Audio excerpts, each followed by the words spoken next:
Tonight is an interesting journey we're going to go on together. Can anyone hear me? Is the sound okay? Yes? Yes. Thumbs up from the audience. 2 thumbs up. Okay, now I'm getting thumbs up everywhere. Okay. It's contagious.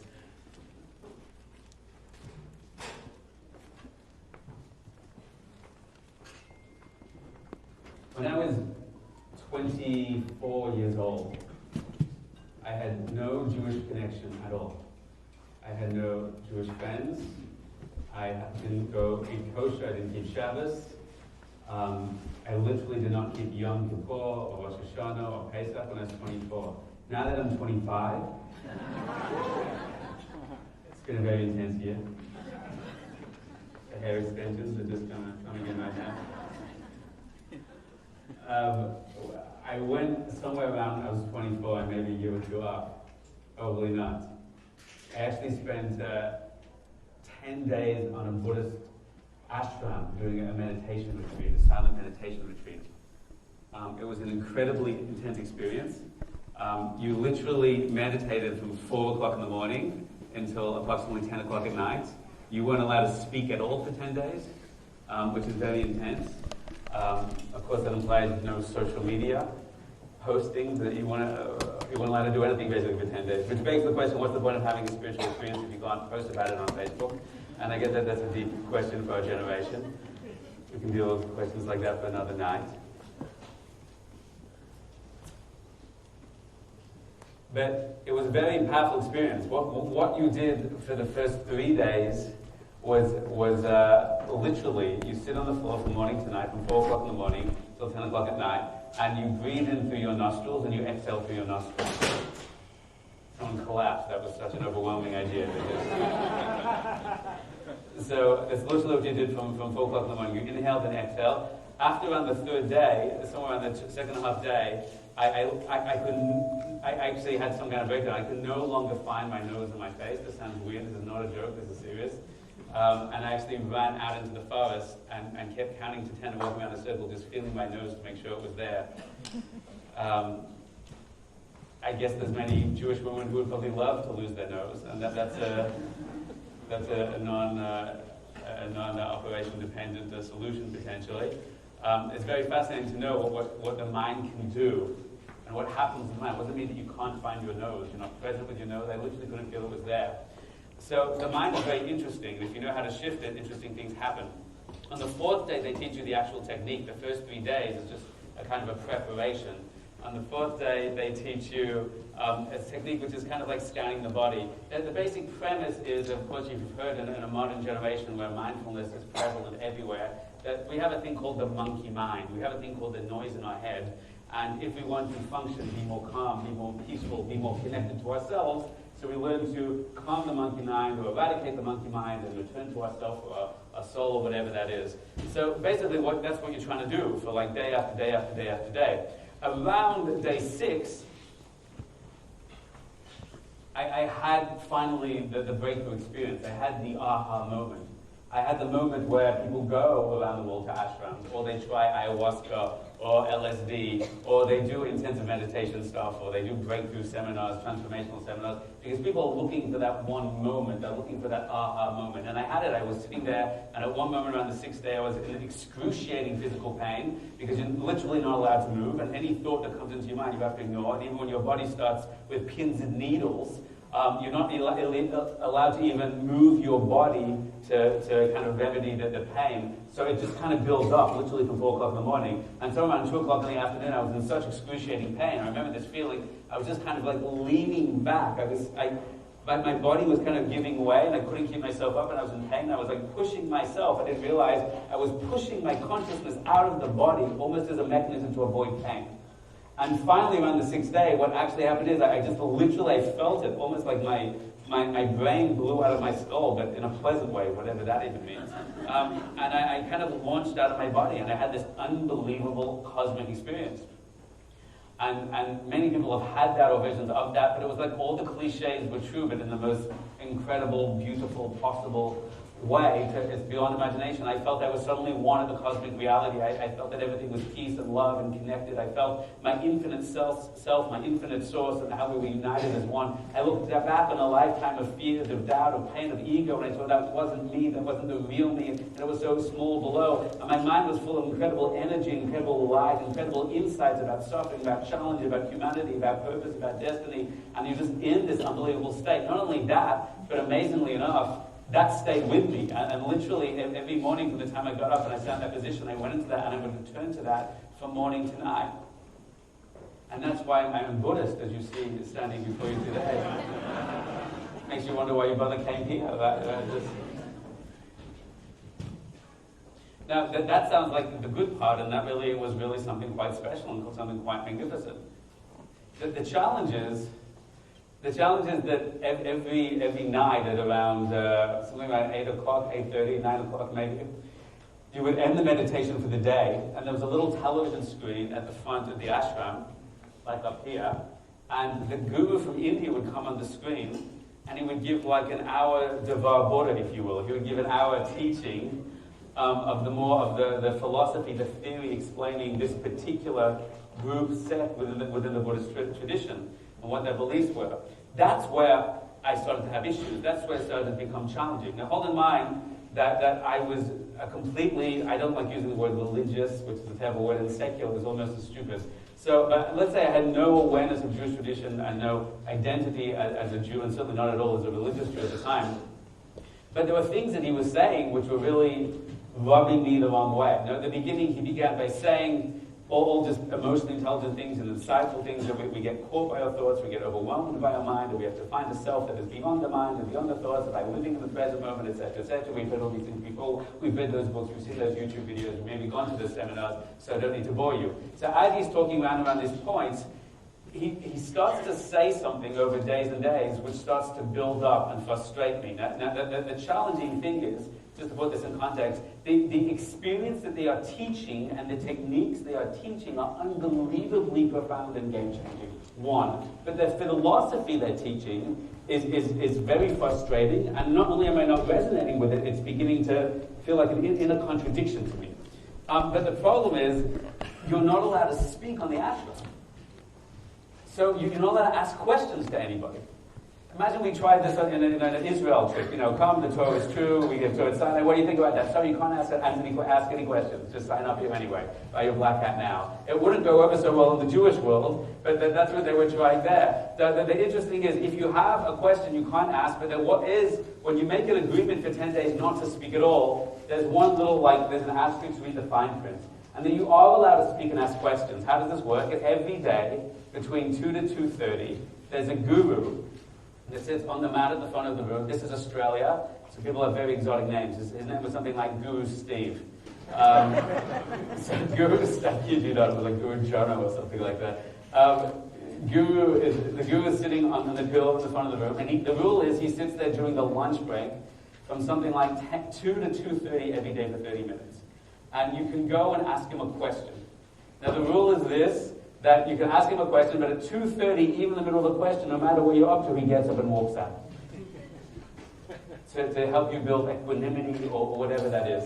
So every day from around the 6th day, I'm starting to have these cosmic experiences, but at the same time, I'm very frustrated with what they're saying. But I don't want to open my mouth and ask the question, because if you've ever had what's called in Torah a Tanas Dibur, not speaking for a continuous amount of time, it's a better detox than any diet you go on. It's deeply profound how it shifts your consciousness. So in one sense, I felt frustrated, I want to ask the question, and in another sense, I didn't want to ruin the magic of the experience. But around day 7 or 8, whenever it was, maybe it was day 7, I was so frustrated, I actually got up and went to lunch. In the middle of lunch, I put down my plate and said, no, I have to ask this question, So I finally came back to the room, and there's Guru Steve on the floor, and there's about 7 or 8 people in front of him, and I look at the clock, it's like 2:12 already, so I sit down and I wait, and someone asks a question, I get up, and everyone kind of takes a leap forward on the pillows, and the next question, I'm watching the clock, I want to get my questions, 217, 218, 220, 221, 223, and everyone's moving forward, slowly, and finally, I'm just staring at the clock, there's him and there's one girl, and she's asking a question, and another question, and another question, I'm staring at the clock, it's like 227, 228, I want to strangle this girl, but it's not a very Buddhist thing to do, right? So finally, it's like, I don't know, 2:28 and 30 seconds, she gets up and leaves. And I leap into this position in front of him. The first thing I did was just start with gratitude. I said, it's really profound, it's really beautiful, and I'm getting it, and thank you. And he just nodded in a very graceful way. And I said, but I have a question. So he said, sure.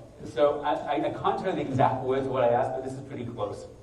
And what I said to him is the following thing. I said, I understand that violence is bad.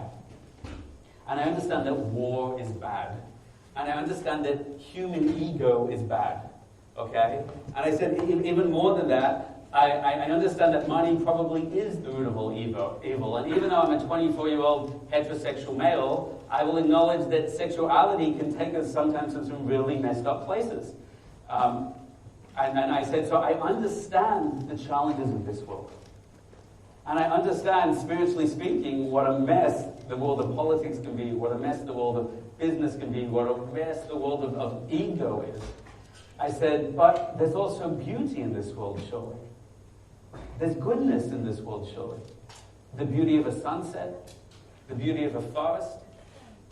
You know, I understand that sexuality can be messed up, but the sexuality in a relationship where there's love and when there's commitment, where there's respect, can take that relationship to another level. Money can be the root of all evil, but money can create tremendous goodness and opportunity in the world. It can create opportunities for healing, for research, for health, just to a family to sustain itself with their basic needs. I said, I understand, of course, there's negativity in the world, but surely there's positivity in the world.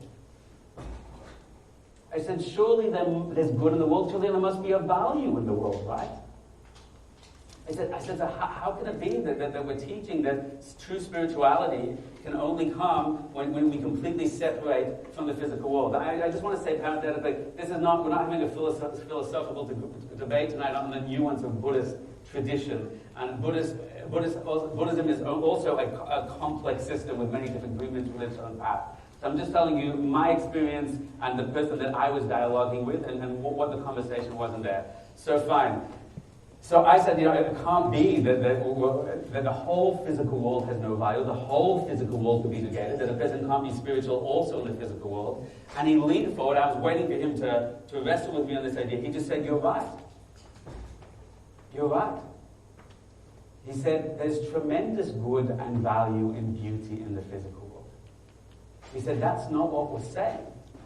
He said, the problem is the samsara.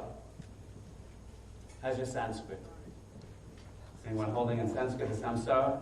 And if you know what this term is. Great, okay. This is not Hebrew.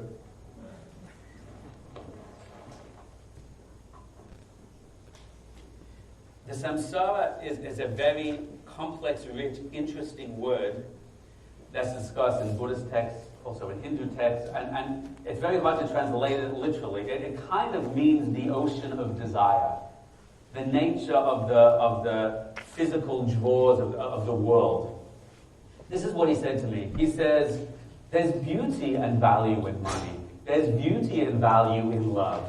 There's beauty and value of a sunset. He said, there's beauty and value in a flower. He says, you're walking down the street, you see that flower, it's so beautiful, you're struck by its beauty, you're struck by the beauty of nature. He says, and what do you do when you see the beautiful flower? You don't want to let go of it.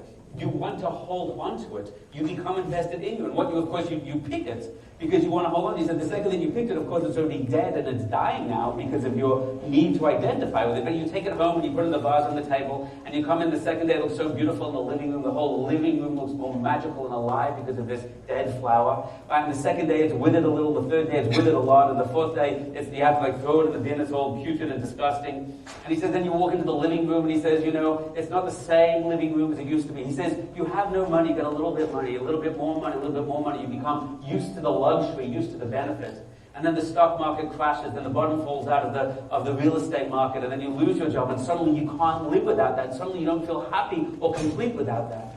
I always remember he said this line. He says, of course there's nothing wrong with love. Love is pleasurable, it's good, it feels nice. He says, until you lose the one you love, and you'll come to hate and resent that took her away. He said, the nature of the world is a samsara. The nature of the world is an ocean of desire.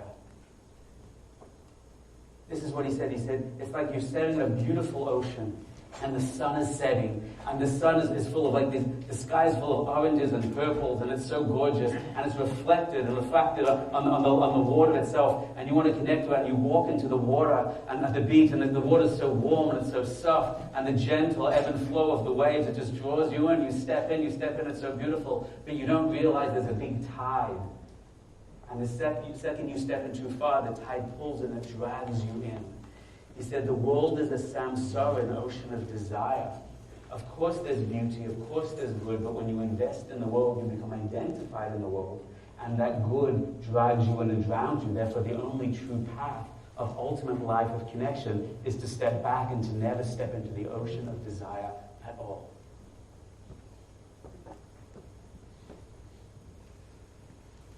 Is he right or is he wrong?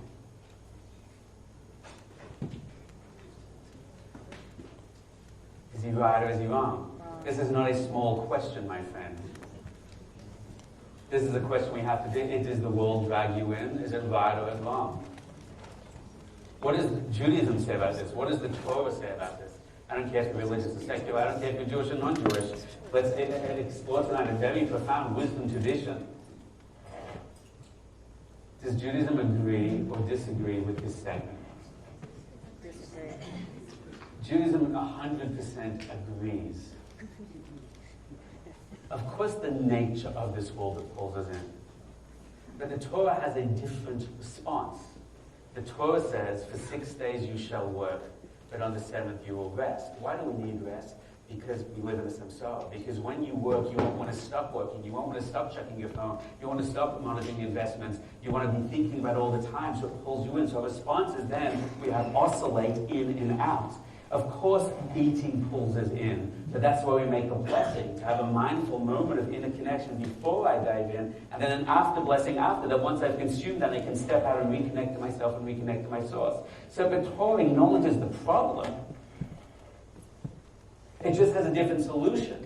But at this moment, my friends, I'm 24 years old. I don't know Torah. I don't know anything. I haven't thought that much about life. And this person is deeply wise and deeply researched and knowledgeable in his own experience. And I'm a 24-year-old kid, and I'm blowing out my body. I'm hearing these ideas about all physicality is bad, and there's no value to it, and it's just going to pull you in and pull you down. And I want to argue, I want to disagree, but I don't have the words, I don't have the eloquence, I don't have the philosophical sophistication to argue, to debate with him. And at the moment, I've got like 35 seconds left. So after he says this whole thing that he says, I'm just like, no, but it can't be. And he says, yes, it is. I said, no, it isn't. Yes, it is. No, it isn't. It was a very intellectual discussion. Right? So we're going back and forward on the pillow, and it's like 2:29 and, I don't know, 45 seconds. We're going back and forward. Yes, it is. No, it isn't. And I can't hold it anymore, because you know that feeling when there's something you want to say, but you can't even find the words to say it, but it's building up within you. And literally with like 5 seconds on the clock, I'm about to explode. And I turned to him, and I think I literally yelled. I said, there must be a way a person could be in the physical world and still be spiritual.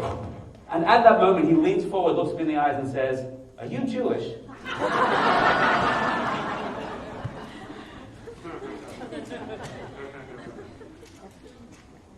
I was in shock. I didn't. The mind boggles. Like my mind just went like it froze. Like the screen froze. That's what happened. And I didn't even know. I didn't even know because am I Jewish? What do you mean? Am I Jewish? And why is that relevant? And why is he asking me? And how the heck does he know? Right? And I wasn't Jewish anyway. Today I was Buddhist, and last week I was socialist, and next week I'll be feminist. I was just a guy that's searching for stuff, right? So he turns to me with 10 seconds on the clock, 5 seconds, and says, "Are you Jewish?" And I just look at him and go, "No." And he looks at me, and I look back, and it's 2:30, and he gets up and walks out. And I go, for 3 more days on the ashram, I get up at 4 o'clock in the morning, I sit in the lotus position, I blast my body into the sky, above the clouds, above the angels, the highest point of the spiritual world, and there in the highest place is 3 words waiting for me. Are you Jewish? I'm like, shut up, get out. Oh, you Jewish. Yeah, Buddha, have back manners. Buddha, have compassion on me, please. Oh my gosh. At the end of the retreat,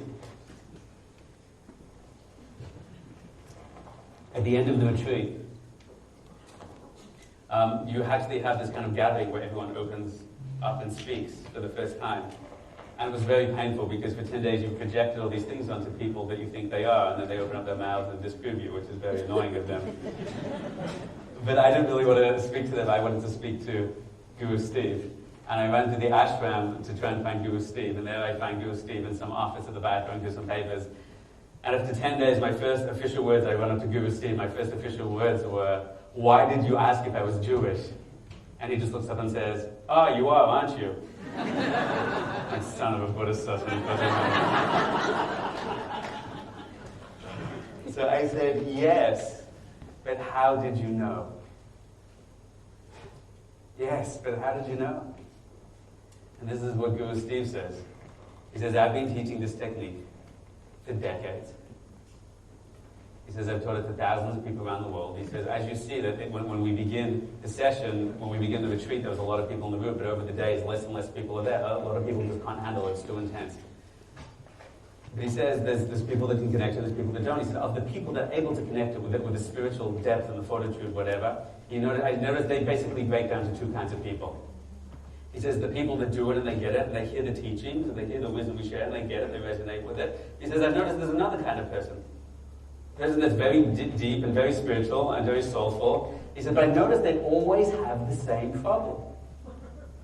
And their problem is, surely there's a way to be physical and also be spiritual. He said, I've noticed those people always happen to be Jewish. So I said, I didn't have that question because I'm Jewish. I had that question because it just makes sense. And he said, apparently it makes sense if you're Jewish. I was like, son of a Buddhist son, by the way. Isn't that crazy? Isn't that profound? Isn't it interesting when God wants you, how far he comes to get you? My friends, surprisingly, we're not here to learn about Buddhism tonight. That's disappointing. You can have a refund with all my heart. Take it back and leave it out. Tonight, I want to teach you a Jewish meditation. Tonight, I want to teach you a very profound and deep and fascinating Jewish meditation. And when I say Jewish meditation, I mean two things. Number one, this is an actual Jewish meditation. It's not something I took from Buddhism, put some Hebrew names on, and repackaging out to you, okay? This is, we have an ancient tradition on this, comes down through Hasidic texts and through Mussar texts. It's a very profound and interesting meditation, which is an authentic Jewish tradition, number one. But tonight what I want to show you is not just a Jewish meditation because it came through our tradition, but it's a Jewish meditation because, and this is what I think is really deep and interesting, what we're going to talk a lot about tonight, it's a thematically Jewish meditation. Because the core of Torah, the Torah's spiritual path, which is so deeply rooted in Kabbalah and Chassidus and Kabbalah and the mystical understanding of reality. There's no difference between Torah and Kabbalah. They're just different levels, different dimensions of the same core teaching. And that is the purpose of reality, is not to leave the physical world to attain spirituality, but the purpose of the meaning of life is to reveal spirituality and depth even in the physicality. And the more challenged, the more darkness, the more physical something is, the more you turn on the light within it, the more powerful and transformational and cosmic and life-changing, game-changing that is personally and for the whole of the world. So this is what I want to show you tonight, which is really profound. Because the entire model of these other systems, again, I don't want to be over-reductionistic about other profound wisdom paths, but I wanted to appreciate for people seeking to understand a more holistic, deep sense what the Torah path is.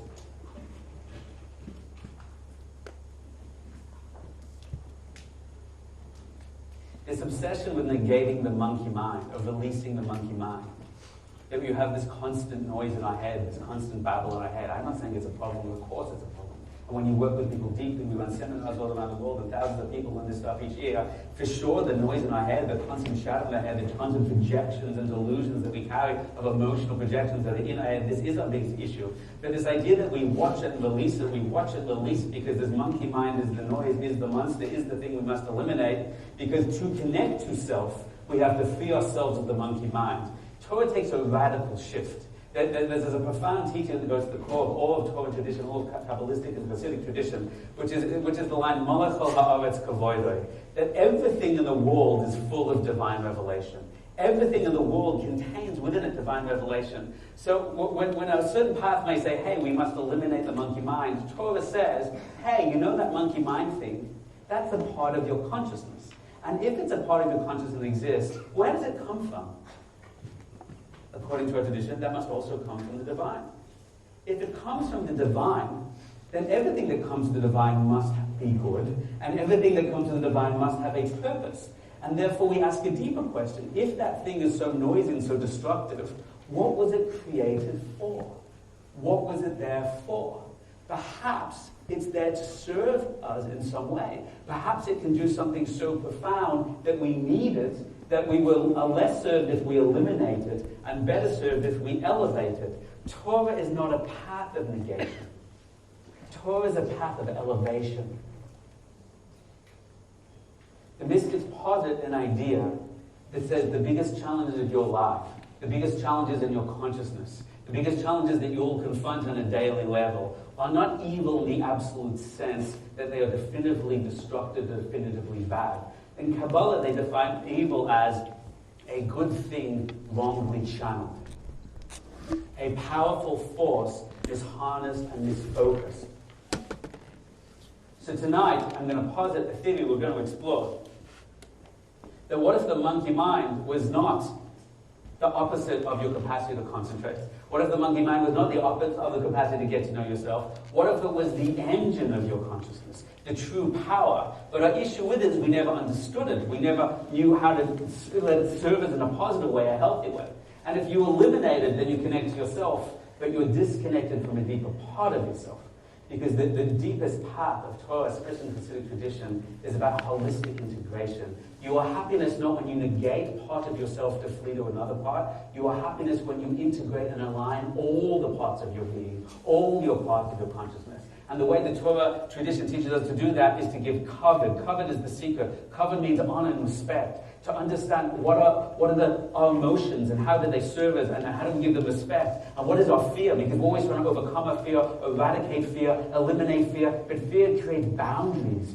Fear allows you to have discipline. Fear often allows you to have motivation. We don't want to negate. We want to elevate. Elevate comes to understanding our use of something. What is it there? What is it for? So we're going to teach you a Torah meditation, and that is to take the thing that everyone in the world is trying to negate, and we're going to show you what happens when we understand what it's there for, how it functions, and you're going to see when you understand that, you get that, you can do some things you're going to see tonight that you never imagined you'd be able to do, at least without serious drugs.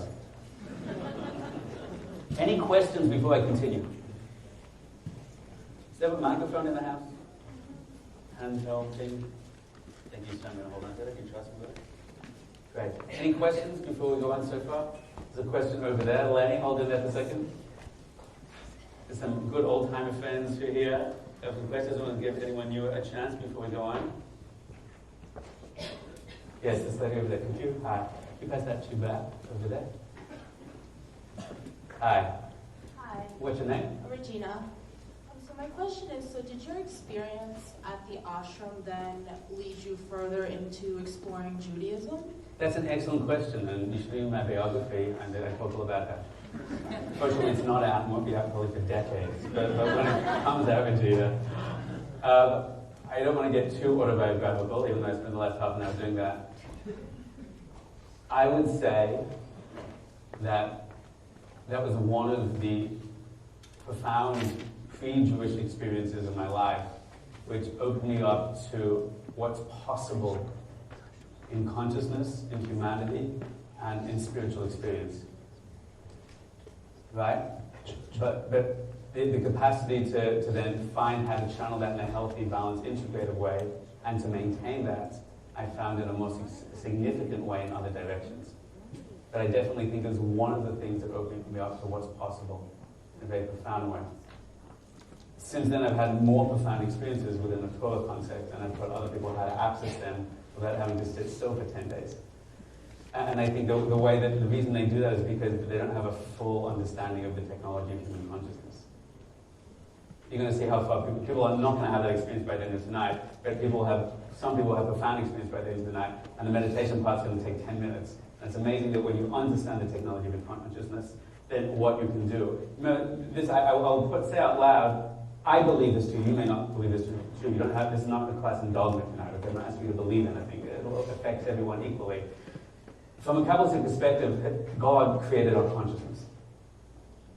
And God gave us the instruction manuals about what it does and what it can do in its ultimate potential.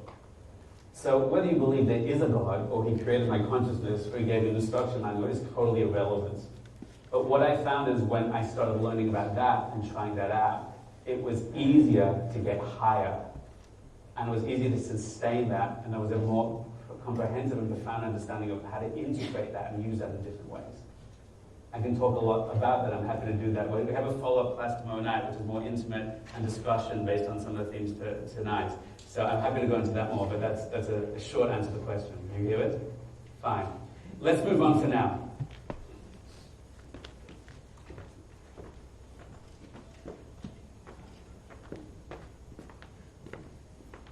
How good is your concentration? Why I love looking at the audience's faces when I ask that question. Okay, this generation is the devil. Hands up if you have pretty poor concentration. Hands up high. Fantastic. And what about without the Ritalin? It's worse? Isn't that what we're assuming right now? Good. Thank you for your honesty. How long can you concentrate on one thing for totally uninterrupted, so not a single other thought crosses your mind? Just to dig the hole a little deeper. And in case you couldn't concentrate on what I just said, I'll say it again. How long can you concentrate on one thing for, totally uninterrupted, so not a single other thought crosses your mind? Guess. 2 minutes. Good, an optimist. Excellent. Was that? A whole day. Great. And when the drugs wear off, how long does it? What's that? Half a second. What do we have? 5 seconds. Really? Okay. What would you say, ma'am? Same. Okay. I'll have what he's having. Fine. So this is interesting. Would you like to find out? Are you sure? As Jack Nicholson said, you can't handle the truth, right? So I'm not sure.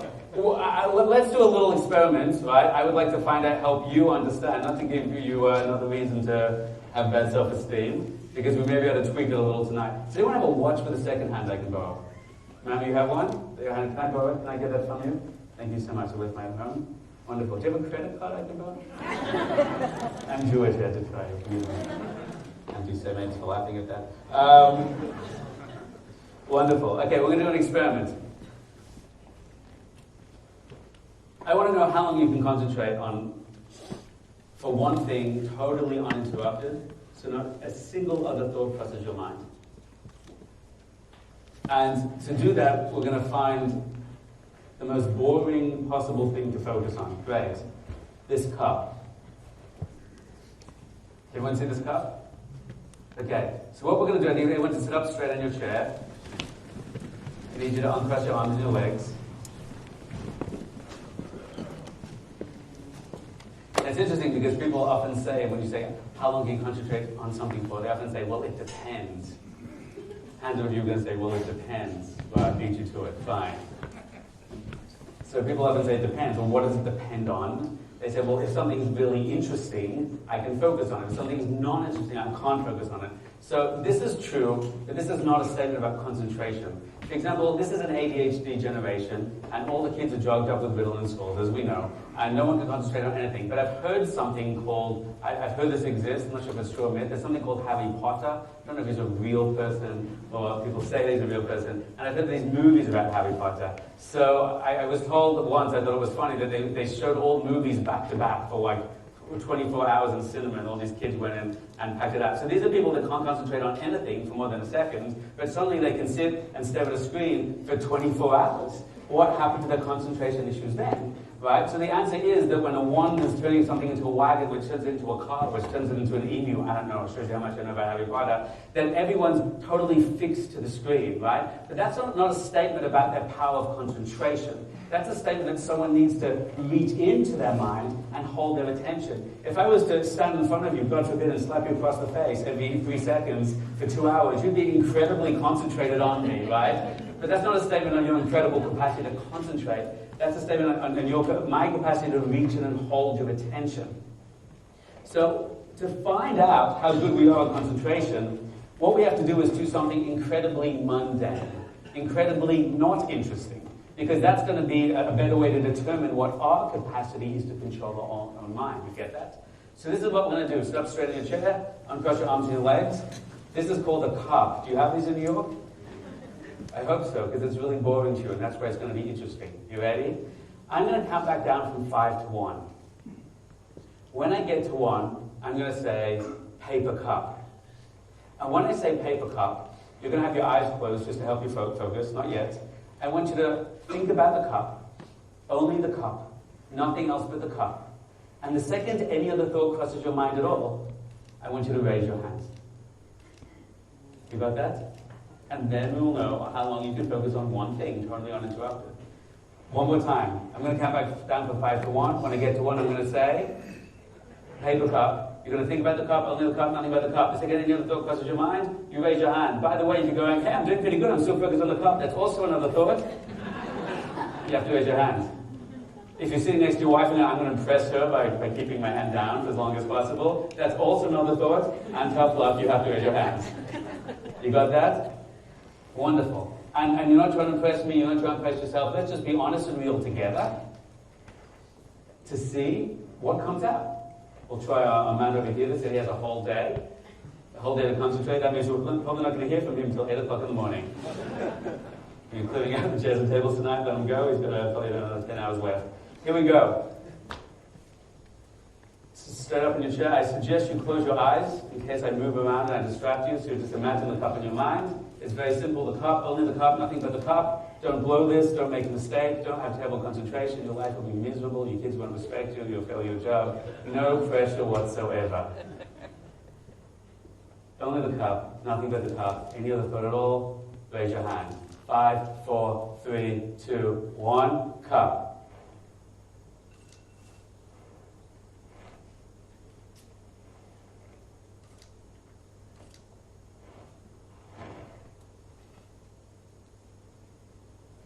Okay, that's pretty terrible. Excellent. First of all, thank you for that person whose phone went off right at that time. That was not planned, but it perfectly proves the point. If that happens in future seminars I do, then it is planned. But this time, that's what we call Siyata Dishmaya. Amazing. Now, hands up if you were still focused until I pulled you out of it. Great, I distracted you. Time was up to you as well. Okay, that was basically average. I'm calling you average. Average equals terrible, especially in America. Most of the hands are up after about 5 or 6 seconds, probably on average 6, 7 seconds, maybe 7 seconds, a bit more, is what you lasted. Hands up if you lasted felt about 10 seconds. Fine. Hands up if you feel pretty bad about that. Hands up is pretty much what you expected. Okay, that's awful. And it says a lot about where we're up to as individuals in society. 7 seconds on average, fine. What if I could teach you in the next 2 hours to double that? Which for some people will be about 5 seconds. It's not so impressive. Okay. What if I can teach the room to triple that? Is that exciting? That'd be impressive? How much would you expect to pay? Please set a stake. Okay, so what if no one's so impressed by that? So it's 5 seconds and 50. Okay, what if I get the whole room to have complete, perfect concentration uninterrupted for 20 seconds? That'd be impressive? In New York is a tough 30 seconds. If my goal was to impress you, debatable if it is. 1 minute. Hands up if you'd be impressed. If everyone in the room could have a 1 minute concentration, fine. In the next 90 minutes to 2 hours, my goal is to give about 98% of the room 100% concentration capacity without another thought crossing their mind for an unlimited amount of time. So much so that I'm going to have to yank you all out at the end just so they can close up the building and go home. Without drugs, without side effects. And the way that I'm going to do that is not through hypnosis. It's simply telling you how the Torah breaks down the basic map of human consciousness and what are the core parts of your mind necessary to actually concentrate. Because the basic reason you don't know how to concentrate is not because you watch too much MTV or Sesame Street or because of Facebook, but none of those things help for sure. Is because when you go to concentrate, our mind for most people is an amorphous mass. When I say concentrate, you go to concentrate and then you don't concentrate and then you say, what happened? I don't know. I must be bad or wrong or broken or flawed or dumb or stupid, etc., etc., etc. But the Torah asks a very core question. Which part of your mind is necessary to concentrate? In fact, how many parts of your mind are there at all? And which of them involved within concentration? It's a much more sophisticated, nuanced approach. And what you're going to see in the next few minutes is the way I'm going to miraculously, magically knock you all into amazing capacity of concentration is not do in-depth meditation, so to speak. I'm not going to calm you necessarily, so to speak. I'm simply going to teach you which part of your mind is supposed to concentrate. And when you get that, it's suddenly going to be easy. It'll be the easiest thing you've ever done. You'll be astonished that it can be done so easily and successfully. And almost like, why does I never taught this earlier? When we do these seminars around the world, people have said, why was I never taught this earlier? Why did no one teach us this in school? If we have our way, this is what we're going to know. We're going to start teaching these things in schools, in Jewish and non-Jewish, religious, secular. Because if you give a person, there's line that the ultimate power is knowledge, and the ultimate knowledge is self-knowledge. When you give a person an understanding of their own inner reality, then anything is possible for them. So tonight, that's the gift I want to give you. I want you to understand your mind. I want you to understand how you can use it in a different way. And just in giving the information alone, you'll instantly be able to do things you didn't imagine possible. And that's just the beginning of what's possible to teach. Now, before we continue, I have to ask one more key question. Because motivation is everything. And motivation always begins with understanding the core why and the core what. So the core why and core what to eat this evening is if you could concentrate better. If you did have better concentration, so what? What is the value of increasing your capacity to concentrate? We'd like to hazard a guess. There's probably multiple correct answers. Yes, sir. Yuan. Long time no see. Old friend. Yes. How you do everything is how you do anything is how you do everything. How you do anything is how you do everything, meaning? Meaning, like, if you can concentrate more in your right now, I can concentrate more at work, I can concentrate more with my girlfriend, I can concentrate like. So that's great and that's true. So we want to understand, like, how do we apply that? What would be some of the applications of concentration? Who's got a hand? Who has an opinion? Do people have opinions in New York? That's still legal here? Yes, ma'am. Be more present in the moment. More present in the moment. Excellent. Yes. Who else has one? Yes, sir. You can do what? I think you can complete your task to the fullest. It's also true, but you can actually follow through on what you're doing because you can just concentrate and pay attention, not get distracted by Facebook or everything else around it. Yes, ma'am. Appreciate the moment then. Right? Living in the moment. Is it true? Yes. That's a hand? Yes. What's that? Productivity, an excellent New York response, right? We can focus on what do we want to achieve, how we're going to achieve it, and we can follow the way through. Yes, ma'am. Not procrastinate. There's a first time for everything. That would certainly help. What else would you like to say? What's the value of concentration? Yes? To calm your mind. To calm our mind of the noise of the monkey mind, which is also necessary and key that we have to learn how to do. Anyone else care to play? Yes, ma'am? Have more time. How does concentration help with more time? You're not wrong. I just want to talk that out. Yes? Is that wasted time? No. Distraction will bring you more. Right. More, not just more productivity, but more time of success, more time of focus, more time of achieving, less time of distracted. Yes, sir? Able to be better in your relationships with other people. Right. We actually pay attention to what they're saying rather than alternatively not paying attention to what they're saying, which unfortunately is how most people do things. Yes, behind him was this gentleman here. Wow, you guys should have built a relationship together. That would be very sweet. Okay, and over here, yes, behind the pole. Well, how so? That's great. How so? Yes. Because you'd understand more things outside of yourself. You could follow through. This is very important. Also, getting a broad view is also helpful if you don't sit in front of the pole. Then you can see much more of concentration helps, and seating also helps. If you want to move over, young lady, I don't want you to be blinded by the pole there. So, but all these things are true. It's interesting because a lot of men and people in general think about productivity, they think about focus, they think of all these kind of things. Motivation is key. We're going to talk at the end about how concentration is connected to motivation, and that's something very deeply misunderstood. You'll figure that out of yourselves tonight when you enter into the state. We're going to teach you how to access. One of the core things is that in the Jewish world, we're kind of taught in the world of learning Torah that we use our mind to solve problems. We're learning the Gemara, we're learning the Talmud, we're increasing understanding, and we're increasing in decision-making and analytical analysis, for lack of a better term. So fine, that's all true. But the mystics say the core of the mind is not just about problem-solving per se, but the mystics say that what you think about is what you connect to. The core power of the mind is the core medium of connection. That when we think about something, it's the vessel by which we connect to something outside of ourselves. What you think about is what you connect to. And that's something we really have to understand. That the mind is a power of connection, a vessel of connection. I mean, there's countless examples of this. Someone mentioned the idea of the challenges of relationships.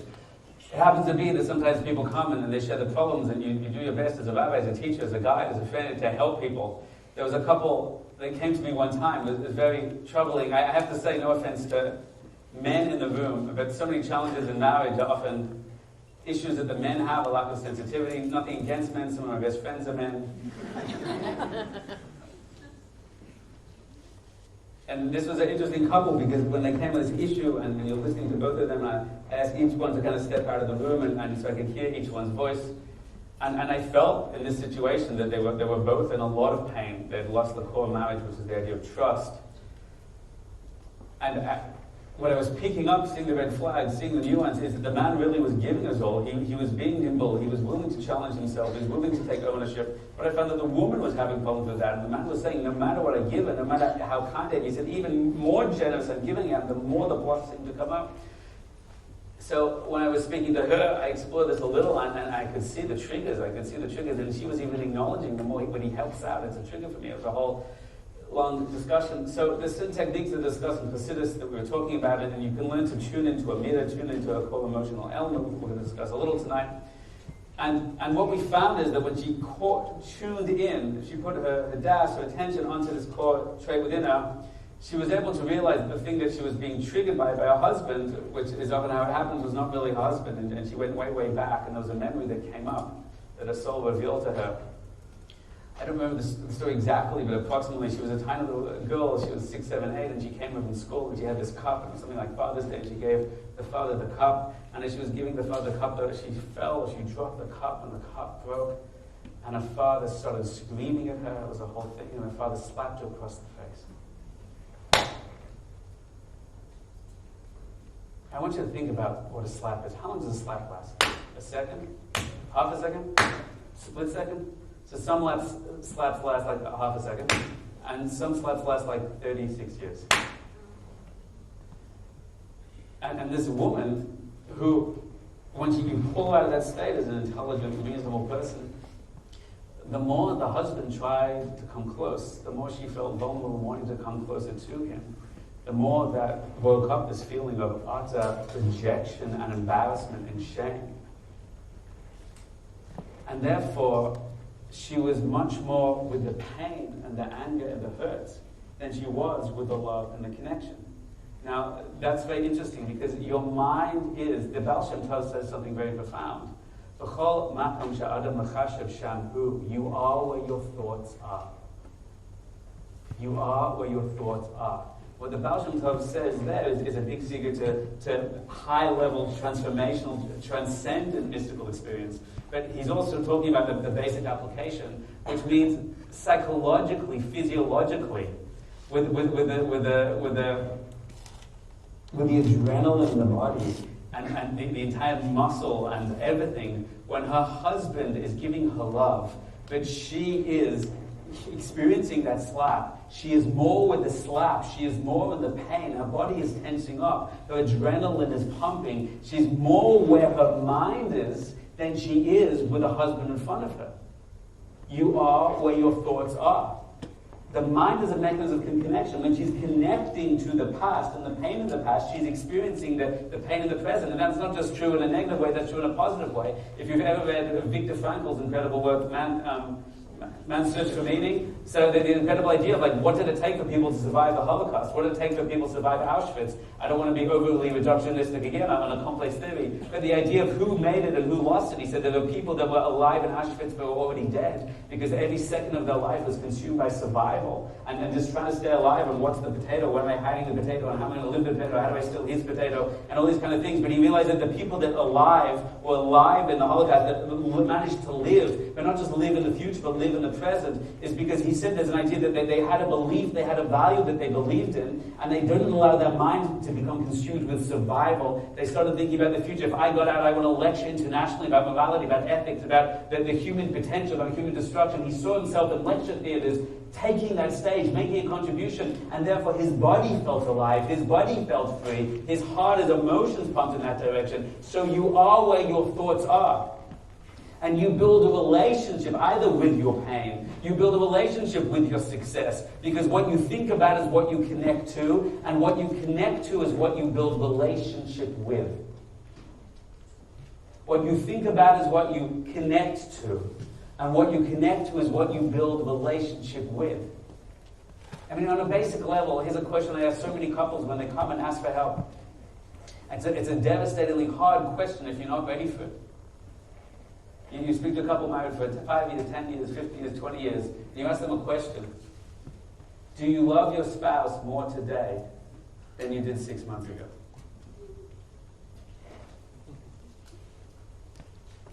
Hands up if you love your spouse more today than you did 6 months ago. And if they're here, you better put up your hand right now. I'm telling you. Professional rabbinic advice right now. It's not easy to say, do you love your spouse more today than you did 5 years ago? And many people say, and sometimes men say, hey, we're married, aren't we? And that line kind of says it all, doesn't it? You know, if we live together in the same proximity, doesn't love increase? And the answer is no, not at all. And sometimes mistrust increases, and sometimes pain and bitterness and resentfulness increases. Love is only developed through thought.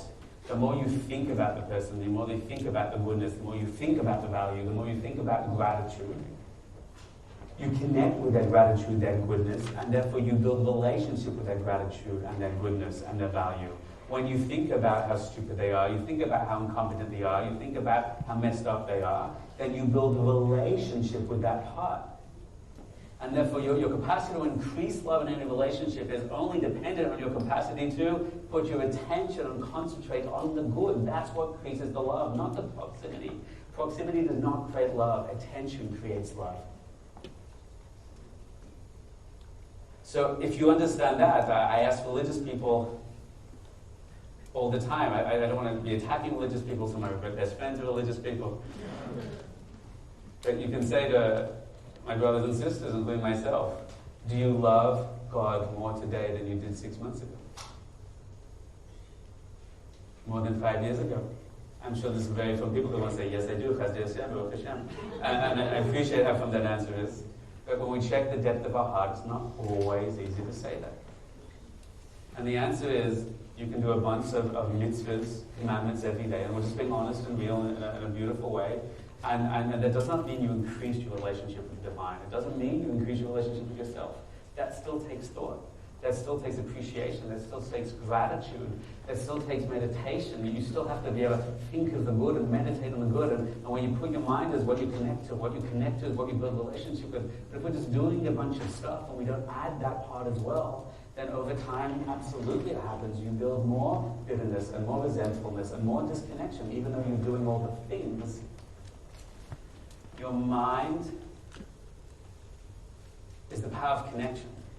Connection is about the power of relationship. And therefore, if you can't control your mind, if you have at best 7 seconds, then you can't control how you feel about things. You can't control what you build a relationship with. You can't control where you're going, what you're motivated by, because it's out of your control. And when it's out of your control, you should be guaranteed to know, as all the mystics teach us, when your mind is not in your conscious control, your animal natures will take over, and you will find reasons to hate, to resent. You won't even build a relationship with your best self. You'll see yourself as a failure, as nothing, as confused, as stuck, as broken, of all these things. Because we don't even know how to build a connection, a relationship with ourselves. So the power of concentration is not an incidental thing so you can do better at your exam studying, whatever. It's the capacity to function and develop on the highest level as a human being. Yes, ma'am. So when you say that, like those people who like med school study, like people they have better Yes. Try that again. What do we think about the people that went to med school and study at? Yeah, like the people who became lawyers or who got their own business or went to medical school, do you feel like they have a more sense of control, sense of connection? Because they... Well, let's talk about all those people all together. And I'm glad they're all here tonight so we can finally address them. Listen, you lawyers and doctors. Well, we didn't say concentration is what maketh the man or maketh the person, right? That's the tool. Now you have to know what in life is worth focusing on. You can take your wonderful power of attention and concentration and get some big law degree because you want covered and honored, and now you feel you have the car and the job and the lifestyle, and surprise you're miserable because you built connection and relationship with the wrong thing. So I'm not saying law is the wrong thing. Anything can be used for good. Medicine can be used for good. Medicine is often not used for good, right? So it's only one of the many tools necessary. But it's a core. It's your capacity to choose who you are, what you become, and what matters most. So that's what we're going to learn tonight, how to concentrate, and you're going to see amazing things you can do with your mind when you can concentrate and build connection. Number 1. Number 2, here we go. To teach you how to concentrate, we need to deconstruct the amorphous part of your mind that says, okay, I'm trying to concentrate, oh, well, I didn't, let's get pizza. The 3 steps of human consciousness. Try, fail, pizza. That's based on a Zohar. It's more or less blame it on Kabbalah.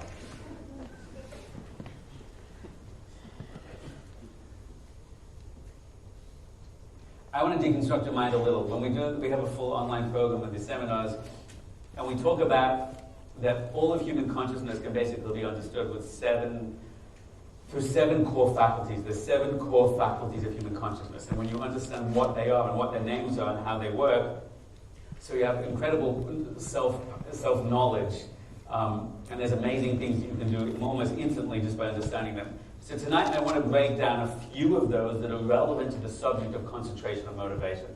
So I'm going to give you a literal 10-minute crash course in your consciousness. I think it's kind of weird that we're all grown up and we still don't know this stuff, but better late than never, as they say. And I'm going to put this on this tiny little board that no one can see, and then I can see it and feel good about myself as a teacher. Wonderful. That's the deal. Boy's going to come and hold up the board for everyone. Not really, you shouldn't do that. No. Right. Wait, he's going to make it levitate. That's tomorrow night's class.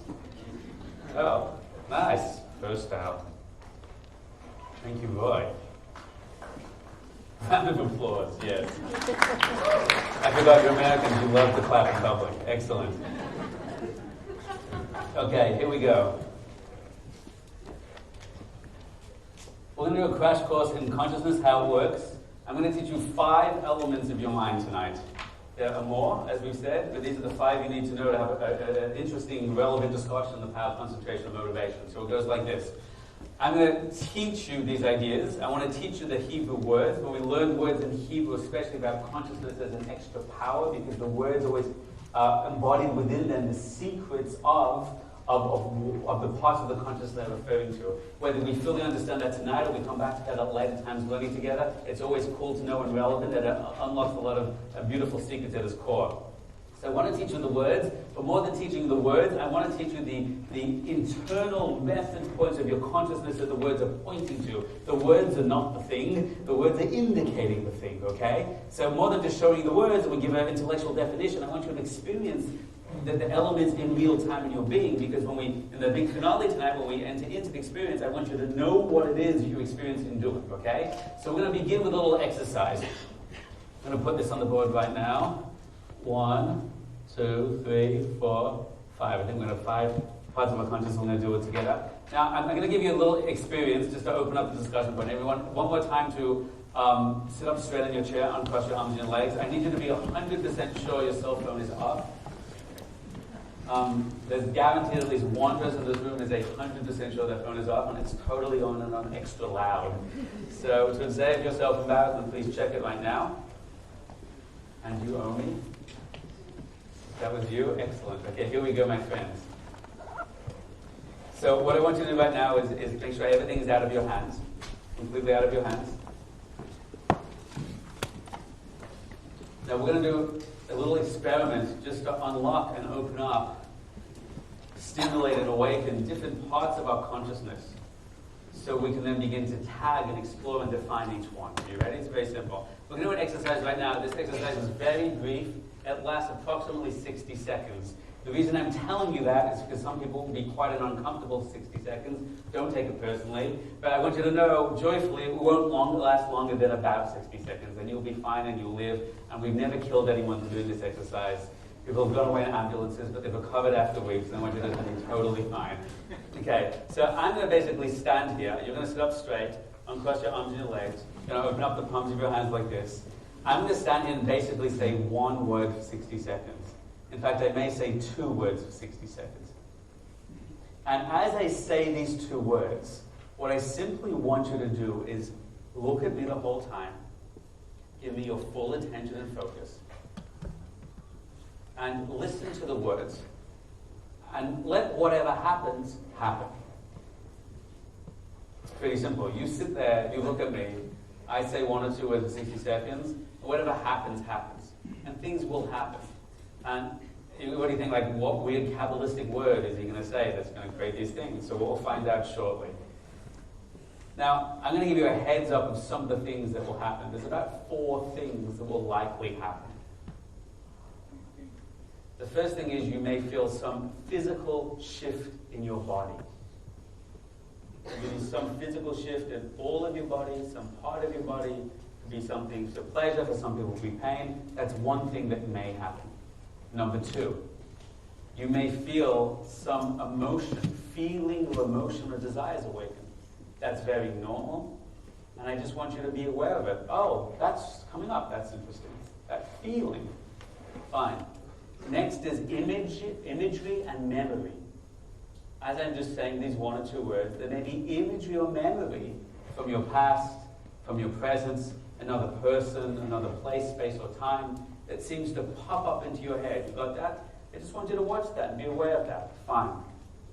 The 4th one is beliefs. Beliefs about yourself, beliefs about me, beliefs about life, the universe, and everything, beliefs about God. I don't know what can come up. But the first one is some kind of belief may pop into your head. And I just want you to go, oh, that's interesting. So in review, what was the first one that may happen? Physical shift in the body. Second one, feelings or emotions that get stimulated. Third is imagery and memory. 4th is beliefs about me, saying these words to you, about yourself, about your life, about people you know. Fine. And this whole exercise is going to last about 60 seconds. And you're going to be fine. I want you to know you're going to be fine. You ready? Sit up straight, uncross arms and legs. Rub the palms of your hands together like this for a 2nd. Great. And open palms, able to receive. Here we go.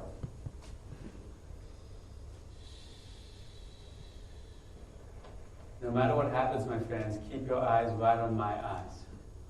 As much as possible, try not to break. Everyone take a deep inhale. Hold it, and a deep exhale. Deep inhale, and a deep exhale. Wonderful, back to normal breathing. Eyes on me the whole time, as long as you can.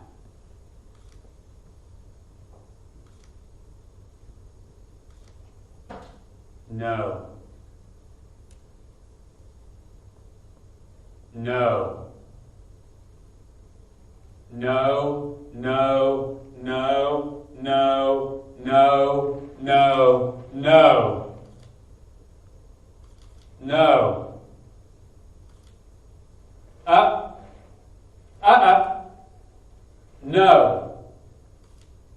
No, no, no. No, no, no, no, no, no, no. Body, emotions, feelings,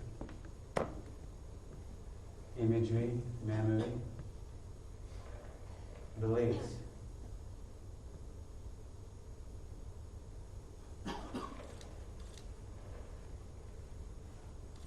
Yes. Yes.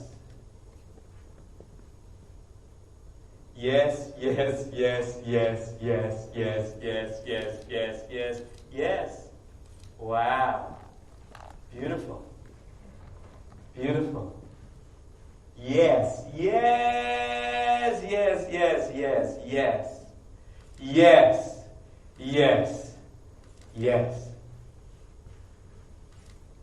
Yes. Inhale. Hold it and exhale. And inhale and exhale and release. Okay, we finished. Everyone shake out your hands for me. Everyone stand up for a second, please. Shake your hands and stand up. Okay, we need to turn around, keep turning around. Turn around, 360, shake your hands. Great, do the hokey pokey.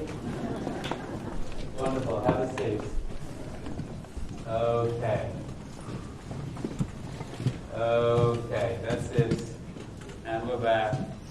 Some tears there, some intense emotion. You're still here. You okay? Fine. Hands up if that was an interesting experience for you in some way. Fine. Hands up if you're a little surprised by your response to either of that in any way. Excellent. I was hoping you would be. For 1 minute now, and this may be hard for some of you, therefore I'm begging you to do it and give it your full attention. I want everyone to turn to the person next to you in one or two at the same time. And I want you to share a little of what happened in there, physically, emotionally, imagery, memory, and beliefs. And if it makes you feel awkward to do that, great. Talking about your inner world is very healthy, and it's worth the $5 entry, whatever you paid. Okay, you ready? I want you to keep your attention on this. I want you to listen to what happened, because it's going to help you shortly to listen and pay attention and understand the process this together. And go for it now. Okay.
full attention for a moment, please. Okay, this is going to be fun. Wonderful. We need to process this out loud a little together. Take you where I want to take you. Bear with me. Hands up if you felt some weird physical response in your body of some variety. Would anyone care to share that a little with us and talk that out so we get a sense of that together? Yeah, who else over here? There's this gentleman over here. Pass that mic back. Let me try and run all the way over to you. Yes, sir. Hi, you're an online program. Yes. What's your name? Jeff. Hi, Jeff. Welcome to the show. Thank you. Yes. Came from Florida just for this. Really? Yeah. Wow. I came all the way from Israel, so I beat you. I just want you to know.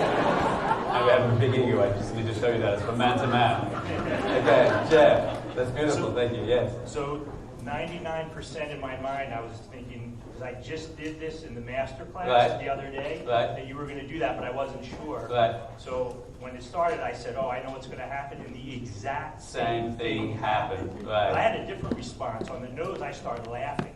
Right. Laughing is, what's laughing? It's a defense mechanism. Yeah. It's a cover-up. That means I'm preempting something negative happening, and I'm certainly so manly, it's certainly not happened to me, then why do I need to laugh? Well, then when the yeses came, I get real solemn and quiet. And I started to realize it's because I'm using those no's to kind of take away from experiencing positive things in my life. Right. And I'm laughing at the no's, saying, I can't do that, or all the positives. So right. Well, that's an awesome insight. Thank you for sharing that. Did anyone find... there's another we have to clap. Yeah. The words do go for it. We love you, America. Did anyone find that when the nose started, hands up if you felt like intense negative feeling in your body for no? Okay, fine, there's a lot of people. I want to say great, I'm not great that you're feeling negative things. Great to know what's there, because that's the beginning of turning it around. Watch this carefully. Did anybody find that when the nose started and kicked in, that you kind of went, hang on, I don't have to feel this, and you kind of just cut it out? Hands up if you realize to cut it out. Hands up high. Watch the hands, watch the hands. High, high, high. Keep them up, keep them up, keep them up. Great, now keep those hands up high, don't put them down. When the yeses came in, hands up if you didn't feel those either. Hands up high, hands up high, hands up high. You see those hands? That's very interesting. Some people find in life when something happens to trigger them with a negative feeling, negative meaning they don't like that and they don't want that. What they realize is, hey man, I don't have to feel bad about this. I know how to block that. And that's great, right? And what happens when then positive feeling comes? Then they're still blocked, and they don't know how to unblock it. There's many people that you deal with in life who go through intense trauma as a child. And they come to you, and then generally say, I'm disconnected from my wife, I'm disconnected from my husband, from my relationships with my kids, from my job. And you say, why? And then you find out there's intense trauma in their life, right? Now, when trauma happens to children, there's many possible responses to that. So one possible response is that the trauma is overwhelming, just crashes the child. But there's another kind of child that's incredibly resilient and just keeps moving forward. Now, one of the ways they achieve resilience to that situation, there are healthy ways to achieve resilience, but there's another way that they achieve, is they realize, hey, I don't have to feel this pain in my parents getting divorced. I don't have to feel the pain of this abuse. I can just cut out my heart. And that's great, isn't it? It is, until they enter into a relationship later, they need the heart back. Now, I'm going to ask you an interesting question. So is the move that they made when they were 10 years old in an abusive situation where they cut out their heart, was that good or not good? Was it right or was it wrong? What's the answer? Not good. Right, wrong, wrong. The answer, it was the right move at the time. Sometimes the emotional response is the best that they had. No one was guiding them in a Jewish meditation retreat at the time. No one was showing the capacity. So the move that they made allowed them to survive in that moment. But sometimes we make decisions and we lock that in our consciousness that we don't know how to consciously unravel later once it's become hardwired, so to speak. So it's interesting to see that sometimes what you do in a microcosm of this room hints to a greater macrocosm of what's possible. There's some people in this room that just experienced right now when Daniel Katz was saying no, no, no, they kind of went, hey, dude, I don't have to feel this. I'm just going to block that. Hey, look what I did. But suddenly the yeses came and they couldn't experience the positive there. And if you did that tonight, I promise you, you're probably also doing that in another part of your life, and that's worth considering. Okay, who had some kind of, who felt emotions or Some intense emotions came out. Anyone care to share a little? I know it takes a little courage. This is America. I thought you liked sharing emotions in public. That's a answer. Well, men sharing emotions in public. This would never happen in any other country. Could you stand up, sir? Yes. So when I see people yelling at their kids, I get nervous knots. Going back to childhood. So when you said no, I felt like I was like 4 or 5 years old again. You went back to childhood. So what was in there? That was. Says a lot. I'm sorry to do that to you. Well. Hashem. No good hugging! Come on, we're nice. We like each other. It's okay. Can we do something with that? Thank you. Great. Yes. So with childhood, no, I just felt like kids get yelled at. I want to ask you a question. Yeah. When I was yelling, I was saying no. The no was like you were being yelled at? Or you said when kids get yelled at? I felt like I was 4 years old again. 4 or 5 years old. Now, I want you to like zoom into your body. Did you feel that physically and emotionally? Was there imagery or memory? Or what actually happened in that? Nervous knot. Nervous knot. Yeah. Did it have a particular image at a particular time? No. So how did you know it was about childhood? I'm not saying you're wrong. Just exploring it. Over the years, You've kind of mapped that out. Yeah. You mapped out that association. That's but fascinating. I alluded to earlier, when I see a kid getting yelled at, I still get the nervous knots from it. You're seeing that's how you see the child reflecting the whole as a spiegel, a mirror says about himself. Thank you for sharing that. It's very interesting. Hold in there.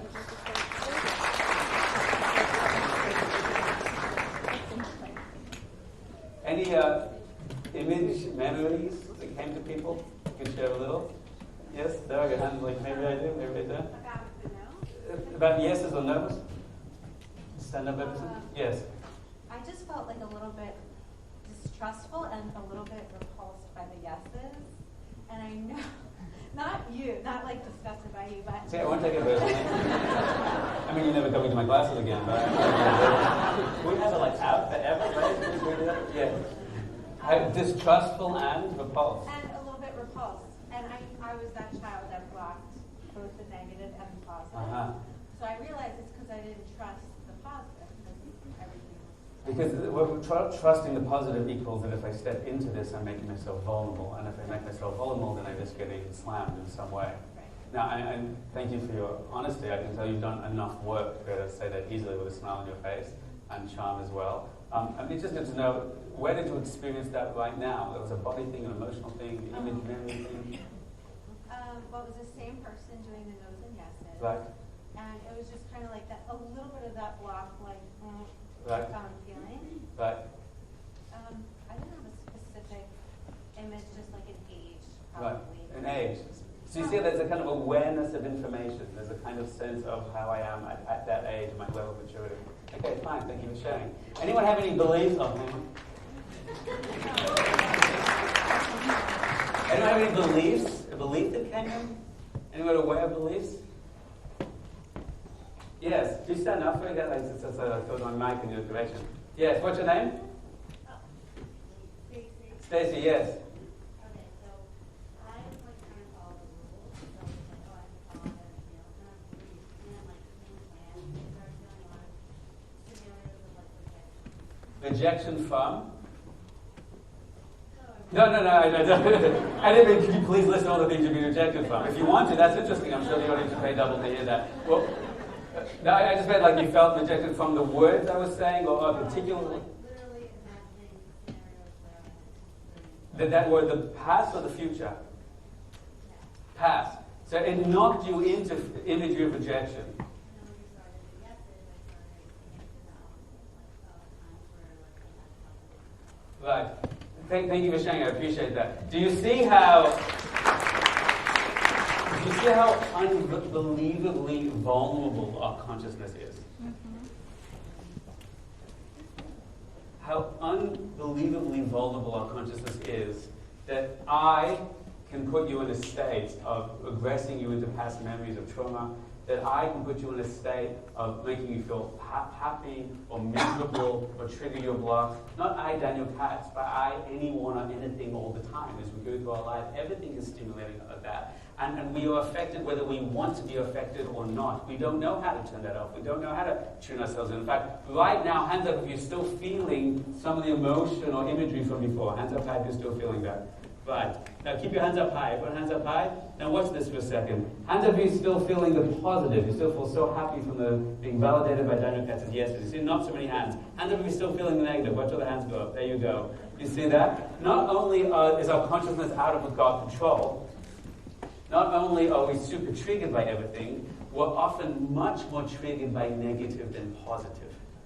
That's why you always see an issue with people within sales, and they're on the phone all day making sales. They do 50 sales in a row, and the last call they get a sale, and the person hangs up and rejects, and they walk out feeling like a failure. My life's going anywhere. I'll never have any success. Right? It's because the negative in our life gets triggered faster. And there's deep Kabbalistic reasons, and our consciousness why that's true. But that's not. It's a nice discussion.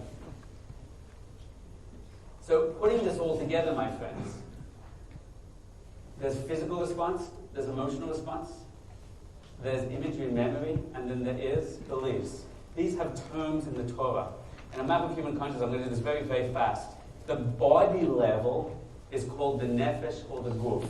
I'm going to call that tonight the guf. That's the physical part of the body that involves your heart rate, your adrenaline, and then there's knowledge in there. Isn't it interesting that fear or emotion can be sent physically in the body? Did you know that emotions always have physical manifestations, representations? The Baal Shem Tov, the Zohar, the Rambam all says that most of physical illness, they all discuss this as coming from deep emotional states. And this is well known even by science today, is finally thousands of years getting exact together and realize the effect between emotions, between trauma and cancer and illness. And we've worked even on part of our project of creating incredible healing in people that medicine didn't work for, just to show them how to release the buildup in the body. So right now, this is called the mind-body connection. Right now, you saw that in real time. That when someone says a simple word, it goes into beliefs, it goes into imagery, it goes into emotion, it goes straight in real time to the body. That's pretty interesting. So that's called the level of guf. Now above that, there was a level of the emotion of the feeling, and that's what we call midot. A midah is a singular of midot. And it's fascinating to know in both Chassidus, in both Kabbalah, even the Vilna Gaon says this, in Musa, that the purpose of this world is to fix our midot. The purpose of life, the purpose of Torah is to transform our animal emotional self. And when we transform the engine of consciousness, which is the heart, the midot is the heart, the seat of human motivation is the heart, then we transform the entire being. So this idea of emotions, the Baal Shem Tov says there are 7 core emotions and no more. Love, fear, and ego are the 3 primary ones. And if we know the art and the wisdom of the mind, and then we know the wisdom of the mind tells us how to elevate and transform the heart, and all the midas, including fear, including lust, including ego, according to the Chassidus, amazingly, are not bad. In fact, they're innately good and innately divine, as long as they're channeled well. When you're overcome by fear and anxiety is a positive thing when it's used and channeled well in a divine way. So Torah is always about, we don't negate our midas, we don't eliminate fear, we don't eliminate ego, we use it in a healthy way. There's people that don't have any ego, no sense of self, and they can't function. There's people who, their ego is controlling their whole reality, so it's about finding the middle path and the elevated path. So that's called midah. Number 3 is the imagery and memory has a few different words. Sometimes it's called kehorim, for the Torah Jews that like to hear these words. And tonight one of the key words we're going to use is dinyon. Dinyon, imagery and memory, is the word dinyon. Hands up if you've heard of this word before in Hebrew, dinyon. Okay, let's just practice these words together, because I'm going to show you some cool things with each other. Everyone say guf. Guf. Loud and proud. Guf. Guf. Thank you. Midot. Louder. Midot. Dinyon. Dinyon. Gesundheit. Thank you. The dinyon is the imagination. Now, the imagination is very profound. It's something interesting we're going to see tonight. There's a core properties of all these things. One of the core properties of imagination, as opposed to, there's another one in here, I don't want to go into, I don't want to get caught. Well, one of the properties of imagination, these will become relevant tonight for the place we want to go, for the experience we want to have. So imagination is the core properties. The first idea is that what's the difference that you would describe between intellect and imagination? They're both something happening in my mind, theoretically.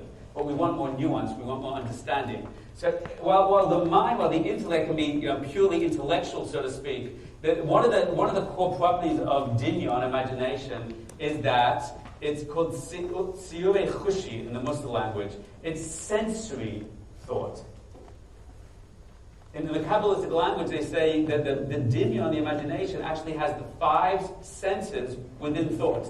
That means you see something in your head. When you hear a voice, there's a hearing of a voice. You're talking something out. There's sight, there's sound. So, and it makes something tangible and real. When you think about something imagined, it becomes tangible and real with your senses. So one of the properties of Doniel, and we'll process that live together when we get to the practical stuff, it makes things real and tangible and sensory. You've got that? You really feel it, right? So that's one. Now, another idea about Doniel is it's the emotionally projected thinking patterns. Doniel is that they come from the heart, they're emotionally projected, right? That means when I feel, right now you felt fear, and then you can only flash back to when you were 5 years old and something happened. So that means the imagery of that time when that happened to you, that time when my father did something, that time when that challenge went up, that's being projected up by a mirror. So the mirror is like the slide and the slide projector, but the screen, so to speak, where the energy comes up, the movie, the story itself, the narrative, as it's called in the often New Age kind of language, or psychological language, the narrative is coming up from the Doniel. So in one sense, it's sensory, you're really seeing it, you're really hearing it. In another sense, it has that emotional projection, that emotional energy. A third fascinating thing, which I'm sure you know well, and if you put these pieces together, you see big exciting things and twists and turns at the end of the session when we do this. A third powerful, fascinating thing about Doniel is its circular thinking patterns. You know what it's like, you're lying in bed, and you have a job interview tomorrow, and you're thinking, oh my gosh, I can't believe I'm going to go to this job, and I need money to pay the rent, and I need money to propose to my wife, and I need money to do this, this, and this, and this, and but I'm probably going to get rejected, like the time I got rejected with the paper round when I was 12 years old. I didn't even want to do the paper round. My father made me do the paper round. My father, sick and tired of my father, and he doesn't call, he doesn't write. I'm glad he doesn't call, I'm glad he writes. What's he going to think if I don't get the job? Oh my gosh, I got a job interview tomorrow, I can't believe I got the job interview. Remember, I got fired for like a paper round. I didn't want to do. Who the heck wants to be a paper boy? Doesn't even pay any money. My father says to me, I'm sick and tired of my father. He doesn't write, he doesn't call. I'm glad he doesn't write and call. But he's probably going to call. I'm sure if I don't get a job, the first thing he's doing is going to call up when I get a job. So you know that idea? You ever had that before? It's not just me? Thanks. I feel much more validated right now. That paperboy thing, I never got over that. So this nature of Doniel is always circular thinking, and that's going to be very deep. You're going to see that shortly, what that means in the significance of your mind and the structure of reality and dynamics between men and women. But on target, concentration, that's the name of the class right now. A core idea which is very profound is that Doniel always works in circles and spirals. Fine. And there's another thing we have, which I don't even want to put up on the board right now. I'm going to use a kind of wrong word, but it's close enough for tonight. The beliefs are coming from Machshava. It's not really, I don't want to use, just go with me that way for now, and we'll have to, if we learn to get together in future, I'll clarify this. Machshava, so to speak, is the beliefs that we have about things. Not just, I was saying no to you, and not just you felt fear, but that you feel I am never enough. I am never enough is not just me saying no to you, it's not just feeling fear, but it's a whole belief system that forms in my mind. And things that happen to us in our life, when they go into our body, when they go into emotions, when we create these narratives that go round and round, we actually always create beliefs about them. This has got to do with Amalek, of Suffolk, of doubt in the mystical language. This is the misunderstandings we have of understanding about reality, or beliefs about reality, will often inform the negative emotional states and spirals. Can you see these on the board, how they correspond to the 4 experiences that you had? Hands up if you get that. Okay. There's one thing I missed. Friends. When I just said yes or no to you, I asked you to turn to each other, and I said, go over what you experienced. And some of you experienced something in your body, some experienced emotions, some experienced imagery or sensory, some of you experienced beliefs. But there's one other part of your consciousness, Dan, that was fully activated and engaged. Besides the people that have seen this class before, I've also seen this class, and I'm not going to say it out loud. Maybe you'll clap for me as well. What was the last 5th part that was involved in that process? Your neshama. Neshama is a very good Jewish word. It means the soul. And your neshama is involved with everything all the time. I'm going to challenge you to be even more specific tonight. I want you to, don't guess words. I want you to think back to experience. I felt my emotions, I felt my body, I felt my beliefs, my memory, my images. But there was another part in it. The second I tell you, we're going to go, that's true. What was the 5th part within that, sir? There was the what? gentleman. Oh, the gentleman. It's like we were pointing to the fifth part, which I have hidden under the table. Yes, sir? I was just going to say the intellect. What was the intellect? Meaning I started thinking. Well, I'm going to push you on this because we have to be very precise. There's an intellect which analyzes things. Were you analyzing what was happening? That could be. That's part of the 7 faculties. But there's something else. This wasn't really about an analysis. You're close, but I'm just going to force you to say something exactly because I want you to be precise. There's a lady over here. What does that mean? Questioning what you're doing, which means?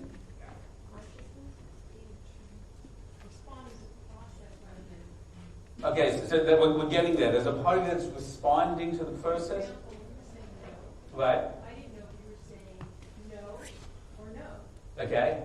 So that's like almost a curiosity or a query in there. So I'm going to push what you're saying further. You're onto it. I want you to be precise. Yes, sir.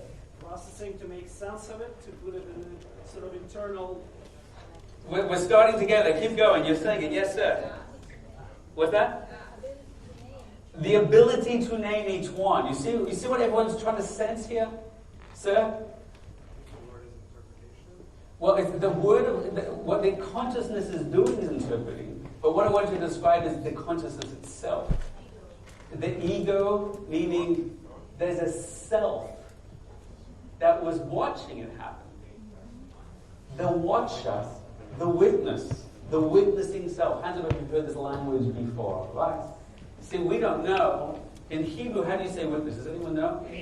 It's the word aid. It's very, very deep. Does anyone know what this part of your consciousness is called, which is called the Atzmius? It's the true self, the aware self, the conscious self.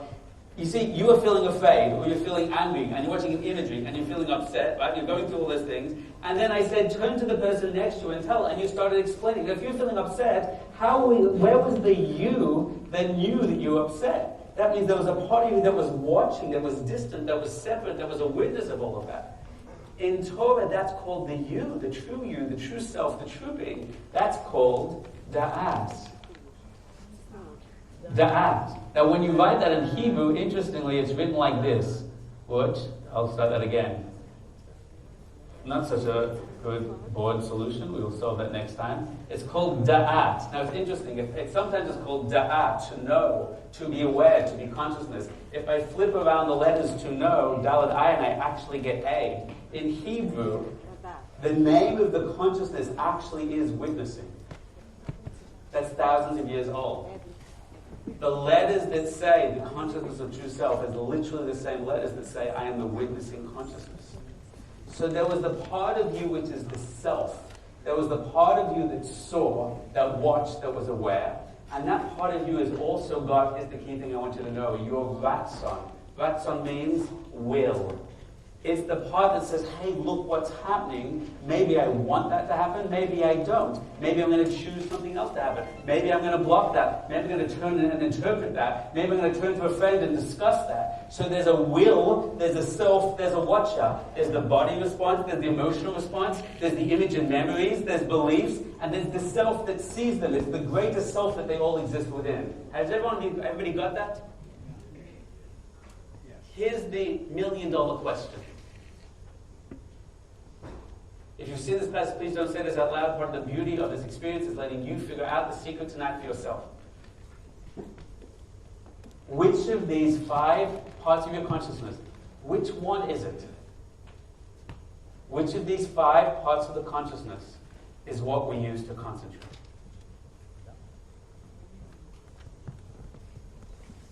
You see, I love this question. Asking the question is so profound. It's such a Jewish thing to do. What do you mean? I can concentrate? I can't concentrate. What do you want from me? The doctor said I can't. I'm taking medicine. Leave me alone. What do you want? I'm a great concentrator. I've got top marks. Who cares about all these stupid people who can't concentrate? So we're like, no. That's not how we were created as human beings. You have incredible capacity, more than you understand right now. And I want to teach you how to do this. So we say, well, if the car breaks down, the car doesn't work. So you say, go to the mechanic, start the car. He says, I don't know. I tried to start the car. It didn't work. I guess kill the car. Give the car Ritalin, right? So you go to a mechanic because the mechanic knows how to pop the, what do you call it, the hood, the bonnet? What do you call it in America? Hood. What do they call it in Australia?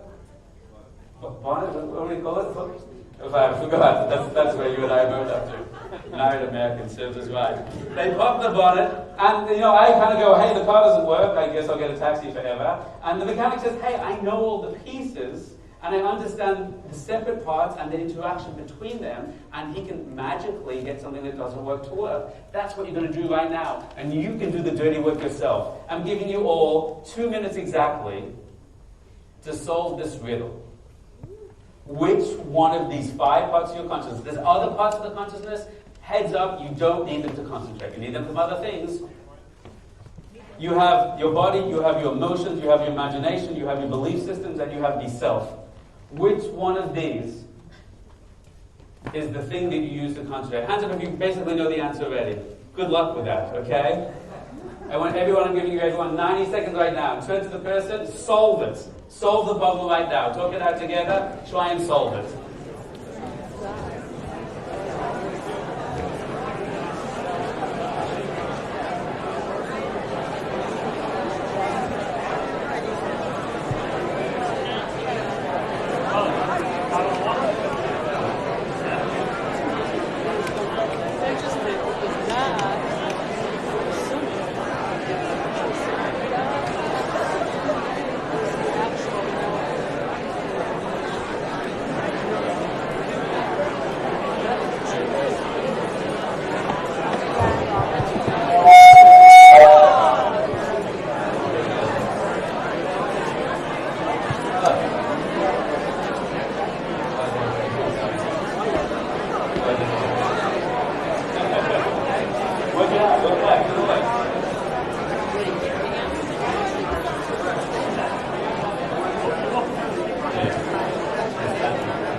Okay, wonderful. Let's do this.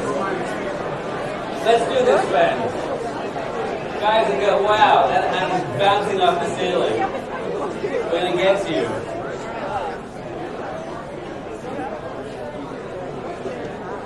Okay, hands up if you have the answer. Hands up if you have the answer. Hands up high, hands up high. Come on, you can do it. No one in this group has an answer. No one has, now they got a hand. Hands up if you have an answer. Hands up if you have no answer to this at anyone because you can't pay attention, you have no idea what I've been talking about for the last hour and a half. I get into the class on concentration, but I couldn't pay attention to it. Joke's on me. Hands up if you have the answer. Hands up high, let's see. Hands up if you're so confident you're willing to put money on it. Well, I'll give you your own fundraising tonight. Yay! Not really, on both of those points. Fine, okay. Let's see. Hands up if the answer is das. Hands up if you're pretty confident about yourself. Excellent. Hands up if it's mashavas, beliefs. Fine. Great. Hands up if it's dimion. No. Feel pretty good about yourselves, let's see. Fine. Hands up if it's midot, emotions. Hands up if it's body, goof. Okay, fine. Let's play it.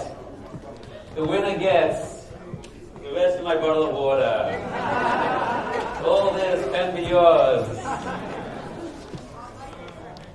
Okay, let's start the first one. Goof. Who represents goof? Who can argue goof? Why is it a body? Like, you hold the camera. That's your job, my friend.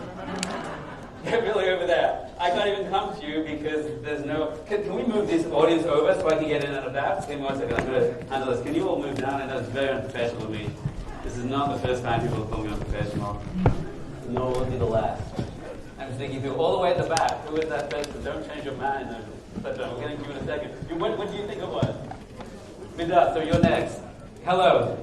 It's a moment of truth. Hello, come stand up, sir. What's your name? My name is Joe Perusian. I think we use the goof in certain scenarios. For example, how is concentration coming from goof? Yes. Let's say I see a nice burger, right, looking at me right in the eye. I'm using my you make eye contact with burgers. Yeah, and I'm using my goof to make decisions. What is this, right? I'm using my goof to make decisions. Right. Oh, I see. Because you're concentrating with your goof. Exactly. Say, Dov is saying something great. You got it? Everyone see it? Round of applause for Dov. Then the concentration is really coming from the body because we know what it's like that your body fixes on something and then it's like fully zoomed in, right? Do you hear it? So concentration comes from body. Right now it's wrong, but it's a good insight.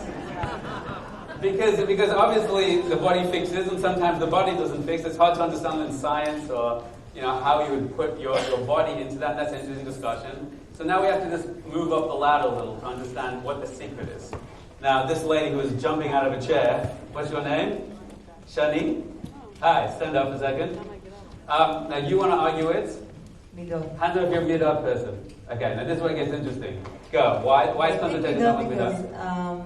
Because emotionally, when you said no and you said yes, right. You could have said the no in a yes way. Right. You could have said the yes in a no way. Nachon, true. So it's the subtext that basically makes us feel the way we do. Right. And So then once we feel something, right. I mean, not everybody's going to feel the same because of their midot, because of whatever they're blocking or letting things go into their heart the way they used to. Right. So you're saying that it's the tone that created the emotional context, and that's what pulled the concentration in. Part of it, and also the word itself. Yeah. Okay, so good. So that's interesting. Who else thinks that they can also say a bit more about midas? Why are midas? Why are emotions connected to concentration? Why, according to this, does concentration come from midas? Comes from emotions. Anyone else think that they can explain this? There's a lady really over there. I just want to take this gentleman, he's a little closer. Just stand up close, please. Why does the concentration come from emotions? Well, basically just the balance will enable you to focus on one thing. But why is that emotional? Because, let's say you were saying the range of love and fear. So if you're in fear, you won't be able to focus on it. You'll be taken to one direction. But if you have love for that thing? If you have love for that thing, you'll also be overwhelmed by that, as opposed to being able to concentrate and focus. Yeah, but are you claiming that the concentration comes from emotions? I think concentration comes from a balance of emotions, yeah. But it comes from, it's emotionally based? Is the mechanism we concentrate with emotions, yes or no? I think we concentrate with all of them, but emotions... Well, boo. Boo. He's one of that I vote for everyone kind of people. I know your kind. That's what got us into this problem. Yes, over here, this lady was stuffed out of a political mess right there. Yes, ma'am. And stand up. There's a reason I'm pushing this, because there's something very important that has to be said about concentration, about emotions, and you need to understand it, and someone here can say it. I want you to say it. It's all you. Right. Because you need to care about something to connect to it. Right. So you need to love it. Right. Or fear it, or hate it, but there has to be an emotion there for you to concentrate on it. Right. There's a thing called ADHD. Hands up if you have it. Fine. Dumb question, 2019.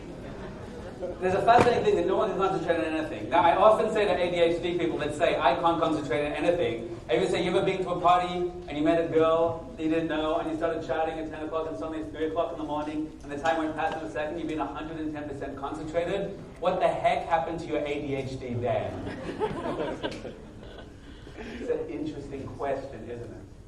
The answer is, in Hebrew, what's the word for to pay attention, to concentrate and pay attention in Hebrew? How do we say it? To sim lave, to place your heart. When your heart and your emotions are invested in something, of course you're 100% concentrated, right? You get that? So that's why the heart and the midas are the core of concentration. Now that's wrong. But it's not stupid. Because if you're sophisticated, and I don't want to say something clever, I want to say something helpful. So what I said was clever, it's not helpful. Because if you're ADHD or anyone else, you know that watching that YouTube video again is exciting and fun, but doing my tasks or my exams is not exciting or fun. So the secret of perfect concentration is what? How do I make my heart go somewhere when my heart wants to go somewhere else? So while simlave, to place the heart, implies there's a placing act which allows my heart to become emotionally engaged, etc. You understand that? So it's interesting, but it's not helpful.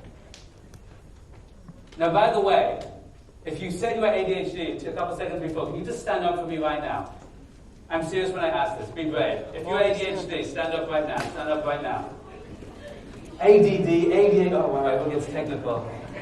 I was told the word fine.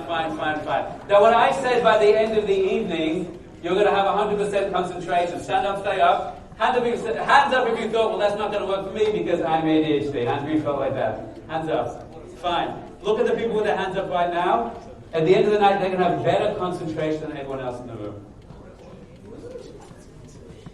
Because they know a thing called hyper-focus. Hyper-focus, when ADHD people get so focused, they almost can't pull out of it. The problem is they don't know how to turn that on. So the technique I'm going to show is how to turn that on. And that's very interesting. So we're going to come back to those people at the end of the night and ask if that worked for them. Okay, process of elimination. It's not guf, it's not midot, and therefore it must be...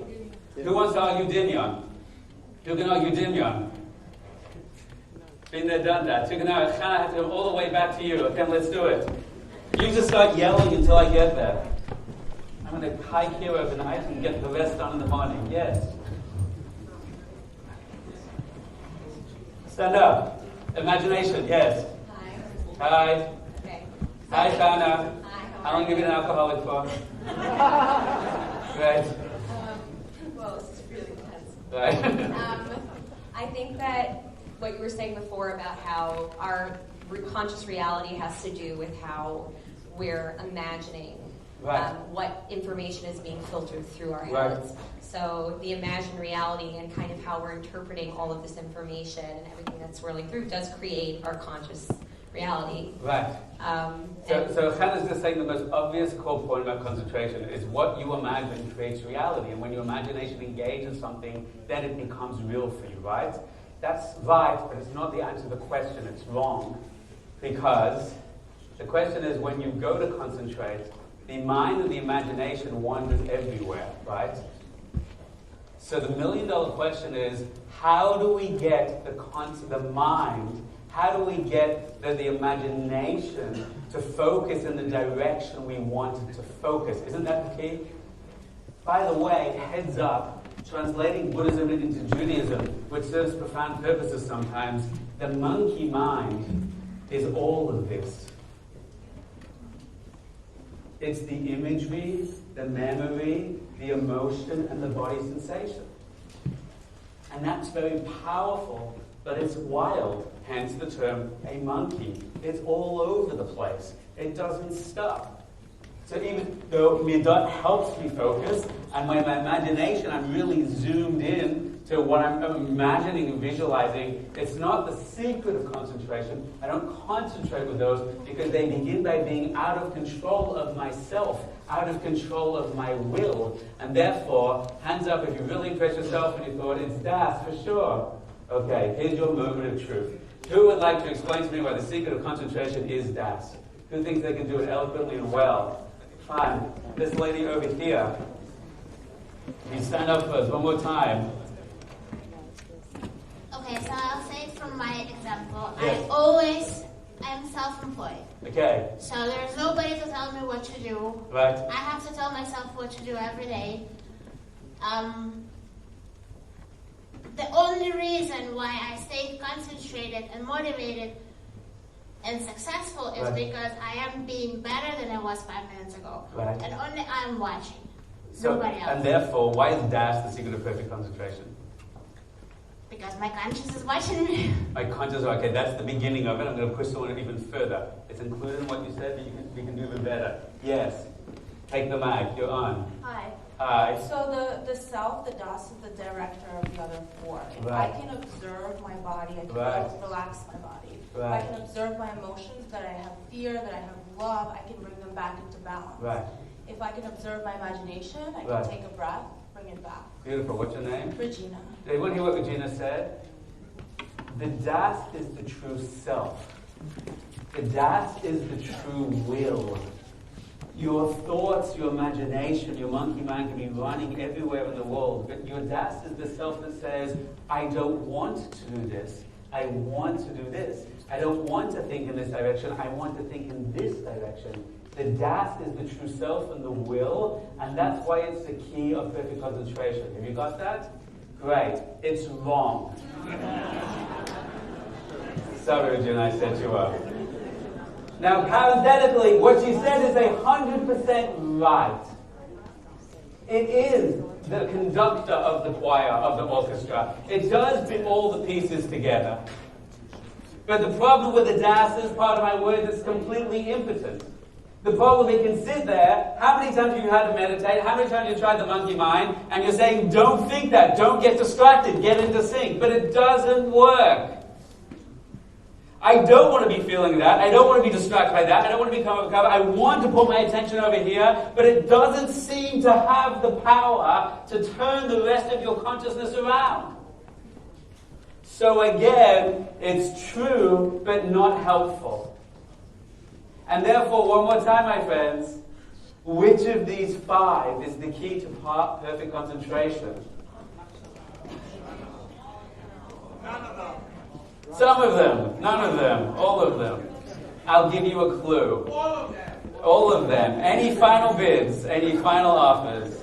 Desire. It's a combination of 2. Oh.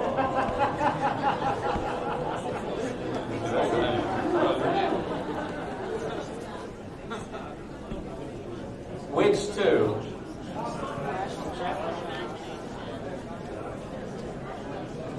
Perfect concentration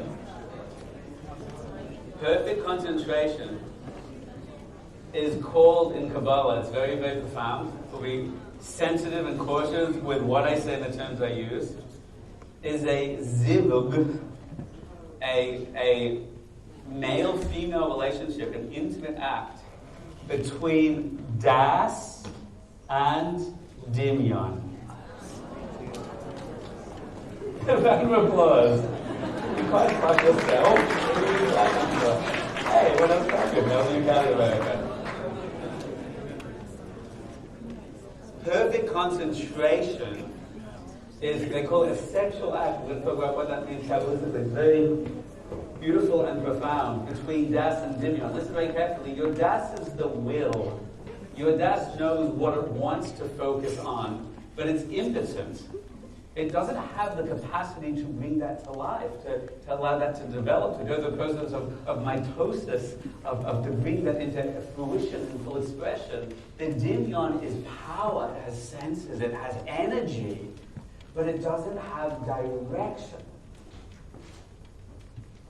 Listen very carefully. I'm going to spend 5 minutes learning Kabbalah with you, and then we'll get into the practical stuff in the evening. The mystics say something very profound. Listen, be careful to this. It's not going to make sense at the beginning, but within 2 minutes it'll make perfect sense. It's a beautiful way to frame it. The reason you can't concentrate, the reason you cannot concentrate, is because you think concentration is a dot. But concentration is not a dot, it's a circle. The reason you can't concentrate is because you think concentration is a dot, but concentration is not a dot, it's a circle. More accurately, concentration is a dot and a circle, but most people try and think that concentration is about a dot. I know that sounds weird, just repeat it back in your head, and we'll light it up in a second.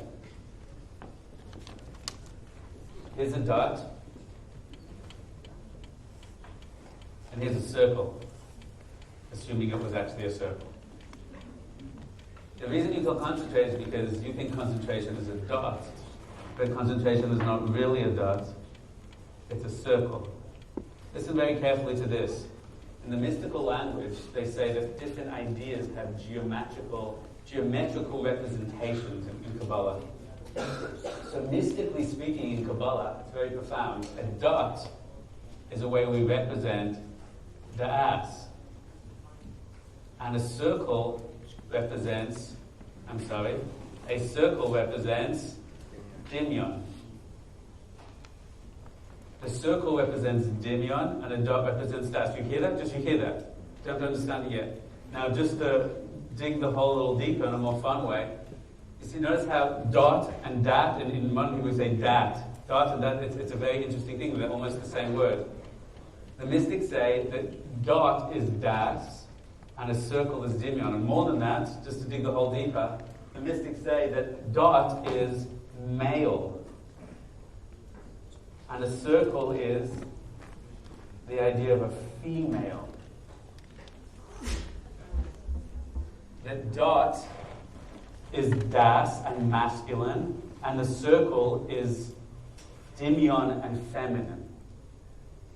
Now we're going to say something very deep if you pay attention right now. Very, very briefly. A few months ago with Vage, we did a wonderful class on male-female relationships from a Kabbalistic perspective. Hands up if you've heard that. Fine, so wonderful. So this is going to help right now. I want to tell you that what the core element is of masculine and feminine, because you're going to realize that the issue we have is divorce in our mind, happening psychologically, or a repression of feminine energy in the mind, ironically. And much more profound as a relevant discussion in 2019. What is masculine, what is feminine? A quick description of a very deep, profound subject as a whole. Classes, the hours I have on this online, you can go find it if the subject interests you. And I'm just going to say, what is a man and what is a woman? And of course, every man has within himself masculine and feminine energy. Every woman has within herself masculine and feminine energy. I'm not even talking about homosexuality now. Within a heterosexual male, there's of course a mixture of both. And therefore, what is the paradigm? How does it work? Masculine represents seed, DNA, potential, multi-potential. It represents an idea, a vision, a concept which is outside space and time, as potential, but it's unexpressed. It's not yet revealed. It's not yet manifest. It's not yet tangible.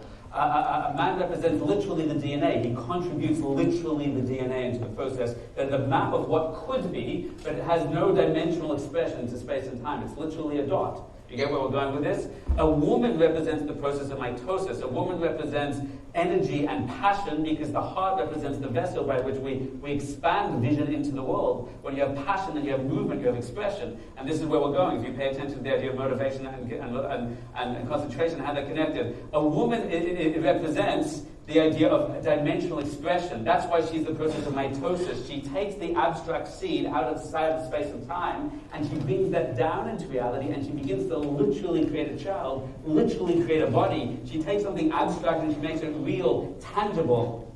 There's once I was arguing with this woman who was very upset and said, why? She asked me in a class, why do the rabbis hate women so much? And I was like, we don't. I was at the rabbi's meeting last week, and what he said. And she said, they do. And I said, that's not such an intellectual response. And she said, it says explicitly in the Talmud.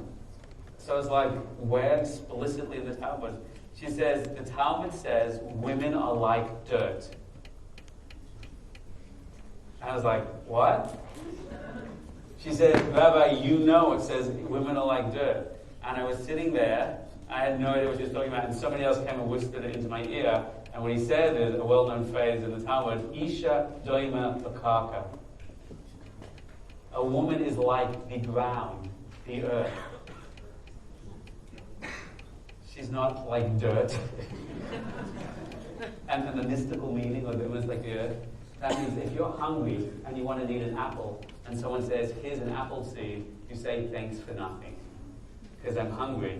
But if you take that seed and you plant that in the ground, and there in the ground it decomposes, and the ground creates the moisture and the nutrients and the environment and nurtures that, then you have a tree, then you have dimensional expression, then you have expansion. If you understand what I'm saying, this is the reason why women like to talk more and men don't like to talk at all, in case you haven't noticed, right? This is deeply connected to this idea. And if you think that's a coincidence, that's just you. I literally notice this almost every night when I come home after a long, hard day, and there's my wife, she's doing a million things, and I say to her, hi, my love, how was your day? She's like, oh my gosh, I was up at 4 o'clock in the morning, the baby was throwing up twice, I didn't know what happened, I turned him over, maybe he has a rash, I couldn't find a rash, and maybe I gave him the medicine, I couldn't find the penicillin, it was in the cupboard. If you see it in the cupboard, I put it in the back with the other vitamins, but I couldn't find the vitamins, so finally after 3 times, he wet his diaper again, and why for the second time, I think we'll have the diapers, we have to get new diapers, he needs a bigger size right now, I'm not sure if he does, but finally I go back to bed at 6 o'clock, and at 6 o'clock the other kid came in throwing up as well. I think she also had the same rash, I didn't know what to do. I finally fell asleep with both of them on my shoulders at 6:30 in the morning, then all the other kids got up and I had to get out of bed. I couldn't find the lunch. If you see the lunch, I have a new lunchbox, where's the bag? I think it was here, that's the back of the bus. I have the clothes box to get the back of the bus. I finally got to sleep. I really couldn't find his shoe. If you see Shmuel's shoe, I think it was on the couch, I think it was on top top of the couch. I left next to his boot. Hey, I'm thinking the bike's fixed. The bike's fixed. The chain was broken. I have to go. So finally, I was waiting that the bus didn't come. I told them, sure, where's the bus? Where's the bus? They said, the bus will be there in 5 minutes. I couldn't get there. Finally, they got on the bus. They were good money. I was running down the street, and then I saw Trish. Hey, I was at the shop, and I saw Trish. By the way, Trish had a new baby girl, Mazel Tov. Trish was pouncing up and Florida. She was on and on and on and on and on and on, going on and on. Finally, after 25 minutes, that's literally how she goes. And finally, after 25 minutes, she turns to me and says, how was your day? And I say, Baruch Hashem. That was interesting, thank God. That's what I say. What's interesting is the man has actually feel like basically expressed what I had to express. And I'm having to go back to my man cave and acknowledge that. Now, if you think that that's funny or silly, this is a deep idea. What is speech? Speech is the power of expression. It's a power of taking an idea that exists in potential within you and give it dimensional expression. And you're going to see this is the secret of concentration. I'm taking you to the practical elements. Listen very carefully right now. When a person has the potential within them, a man is silent, because silence doesn't mean emptiness. Silence means there's a pregnant awareness of an idea, but it's not expressed into reality. The Hebrew word for speech, remarkably, is midaber. Midaber comes from the root davar, which means an object, a physical, tangible object, and midaber, which means to cause to become physical and tangible. That's why women like to speak, because a whole nature is to take potential and draw it into reality. This is even in the Hebrew word for Chava. Adam and Chava, Adam and Eve. In Hebrew, the word Eve is Chava. Chava actually means to express. Laila, Yechavadesh, she is the power of expression. The word Adam actually means silent. Silence does not mean nothing, it means existent potential, but it doesn't want to be developed and revealed. Now listen very carefully to this. The man is the idea of abstract potential. The woman is to break that down into details, into tangibility, into full expression. Listen very carefully, it's very deep. This is why, if you plug this back in, what does it mean that das is a dot? That is a will. I want to focus on this. I want to focus on love. I want to focus on self-esteem. I want to think of tomorrow. It's just an idea, but it has no expression. A dot has no dimensional expression. You see that? It exists as a point, as a vision, as an idea, as DNA, but it doesn't express it. The circle has dimensions. It expands out. Can you see that? Now, more, watch this. This is exactly representing the concept of conception. You see, there's the seed, there's the ova. There's the conceived child within the womb of the feminine. Have you ever been to a Jewish wedding before? What happens at the moment of the connection of the marriage? The man stands at the center, think of a bird's eye view as the dot, and the woman walks around in the circle. Isn't that interesting? Because she's saying, I will be the manifesting force, the manifesting dimension to the potential that's in there. So you're seeing how these parallels work? Now, listen very carefully. The reason you can't concentrate is because you think concentration is a dot. But concentration is not a dot, it's a circle, or it's a zilog, it's an intimate act between the masculine and feminine. Let me prove to you that you think concentration is a dot. When before we held up the cup, and I counted back down from 5 to 1, I said concentrate on the cup, and you couldn't, you lasted about 7 seconds. Hands up if what you did in your head was basically go cup, cup, cup, cup. I'm going to think about the cup. A cup, you see, it just wants to have a point, a dot. And in the feminine part of your mind, the free associating part said, hey, it's cups. I saw some cups in IKEA last night. They're very cheap. And the man said, shut up, woman. I'm thinking about cups. Cup, cup, cup. It's like the man and the woman said, let's have children together. Wonderful. The man's like, child, child, child. The woman's like, can I help you out with that? Honey, shut up. Honey, I'm making children. Child, child. She's like, thanks to the Katago. And that's a very deep secret, right? You understand, because we said circular thinking patterns. Remember that was one of the definitions? How our machshava, our mind always goes round in circles. It's doing the woman thing. It's creating the space. It's exploring details and examples. It's going round and round with them. And the man wants to focus on one thing. He wants to zoom into one thing. But what happens is he's negating the feminine. Here's an unbelievable secret. The reason we can't concentrate is because we need women's liberation in the mind, literally. The male is repressing the feminine energy of consciousness, not valuing its contribution, negating it, and then left impotent, literally without any expression. How profound is that in 2019? So what we actually have to do is get them working together. We have to teach the das, by the way, that the monkey mind is the feminine part of the mind. And I keep saying, I can't concentrate, and I'm pushing away, pushing away the microphone and $200 or whatever was in there. I'm sorry, I won't do it again. Did you want to run me back after I ruined the furniture and whatever this was? Can someone hold this in front of me as I walk around the room? There, you can fix that. Great, realize. So what happens is the mind has a focus of what it needs to and wants to concentrate on. But what we have to do is understand the power of the feminine part of the consciousness. And this is the secret I'm going to tell you right now. Now we're going to transition into the practical. That was the explanatory element. Perfect concentration is done with a relationship between the das and the Doniel. The das decides what it wants to focus on, but then it needs to transition and give that to the woman. But rather than negating the woman and saying she's so emotional, she's so all over the place, she moves around, she free associates, right? It realizes that Malach Haaretz Kavodah, everything the Machshava does in bad, it has a power for good. Listen very carefully. When the das wants to give over the idea, so the Doniel can begin to concentrate, the das has to understand the language of the woman, the language of the feminine part of the mind. Here's some of its language. The feminine part of the mind, again, every man has masculine and feminine, every woman has masculine and feminine. So we're just talking extreme paradigms rather than saying all women are. That's not what I'm saying. Number one, the woman likes practical more than theoretical. Hold this in mind. She likes tangible. Give me something I can feel and experience. Number one. So the das has to create something tangible and experiential that the feminine part of the mind can hold on to. Number one. Number two is mitosis. It wants details. It doesn't want a general principle. The part of the mind like das may say, I want to think about self-love, that I'm loved and worthy. But the Doniel wants to think about specific details. It wants to break ideas down into details. Do you understand that? Fine. Another point is that the woman is the circle. She's the vessel. Thank you. She's the vessel. She's the circle. That means she always wants to, and this is an idea. Listen very carefully, my friends. The Doniel is the power of free association. Who knows the root of the word Doniel? Look over here for a second. The Hebrew word for Doniel, I'll write it over here, 1 second, is dim-yon. Every three-letter root in Hebrew tells you the secret of what that thing is. You got that? What's the three-letter root of the word Doniel? You have to know a little Hebrew grammar to get this. It means domer, doimer. Doimer means similar. Similar. What's free association? I heard once, that the concentration works, or the Doniel works. One rabbi said to me once, Doniel works like two old Jewish bubbas that they meet in the marketplace. And one says, what are you going to buy? The other says fish. The other says my kids hate fish. The other kid says, my kid's shoe broke. The other says, my husband's shoes are brand new. The other says, my husband's in America. The other one says, oh, my husband's out buying fish now. The other one says, my kids hate fish. You know that kind of thing where two people are talking to each other, but they're not really talking. They're kind of just going around in circles, right? That free associating.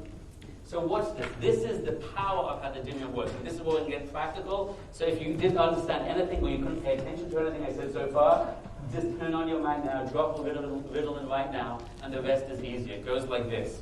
The Doniel works like this. The Doniel works in short bursts. Therefore, you say to the Doniel, you say to the imagination, let's think about cups. So the Doniel goes, oh, cups. That's a nice cup. I see his plastic cup. It looks really good. I wonder if he's drinking. Looks like he's been drinking a lot of alcohol, right? And it thinks about that cup. Guess how long for? About 7 or 8 seconds. That's why most people, you kind of cracked around there, and then it jumped. And the jump is key. Watch this very carefully. The Doniel thinks in pulses. She gets her energy in pulses, and then she changes. Women are about the concept of change. That's why their bodies literally wax and wane like the moon, because they flux and change. In the religious world, the mystics say there's a reason men wear black and white, and a woman can and should changes her clothes. She likes the idea of renewal of energy like the new moon, of constant renewal and energy of newness. So the Das says, I want to focus on one thing. And the Doniel says, I want to keep moving around and changing all the time. Okay, right? So watch this, my friends. This is the exciting bit. When you tell the Doniel to focus about cups, the Doniel goes, wow, cup. I like that cup. It's a nice cup. It looks like it's got something on in it. For about 7 seconds, here's the key. After 7 seconds, it stops. It jumps, meaning it free associates, and it goes, cups. Hey, cups, I went out drinking last night. And then it goes, hey, I was there, the guys were there, the girls were there, it was a great night at the club, hey, that guy was there, I wonder if he likes me, I liked him, I wonder if he likes me, is he going to call me, is he not going to call me, right? 7, 8, 9, 10 seconds, then it free associates and jumps again. He's not going to call me, nobody ever calls me, I'm going to die alone, I'm going to be lonely, I'm going to get down by everyone, right, yada, yada, yada, yada, right? 7, 8, 9, 10 seconds. When I die, who's going to get all my stuff, right? Maybe in my next door neighbor, maybe the rabbi will come over and sell everything in my house. They'll take the television, the dishes, the cups, and then they go, oh, cups! And then you come back to cups, and one of us is plastic cups. So here's the secret of how a Doniel works. It has a focus. It wants to make it physical, tangible, practical. It runs on after 7, 8, 9, 10 seconds. It stops, must be associated and jump to something else.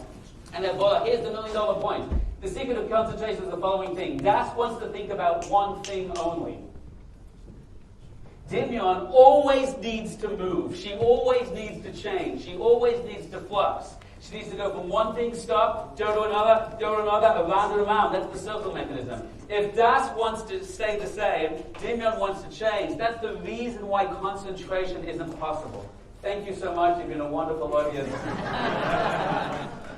I lied about that perfect concentration thing. It was just a book. You have to have good books to read. Who would sit around such a miserable ending? And here's the moment of truth. If Das, a definition of concentration means I'm focusing on one thing, but Doniel always needs to move, always needs to change the monkey mind, then how can I ever focus on one thing? Das centers it. Now we're going to have to be very refined with what we say. And we can't just be right, we have to be helpful. The secret is in Hebrew. That you teach your mind to go me'inyan, le'inyan, ba'oso inyan. To go from one subject to another subject, but within the same overall subject.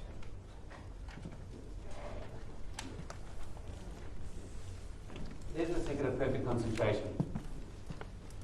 Let's say there's something that you need to focus on. Let's say you have a job interview tomorrow, you're going on a date tomorrow, and you have zero self-esteem.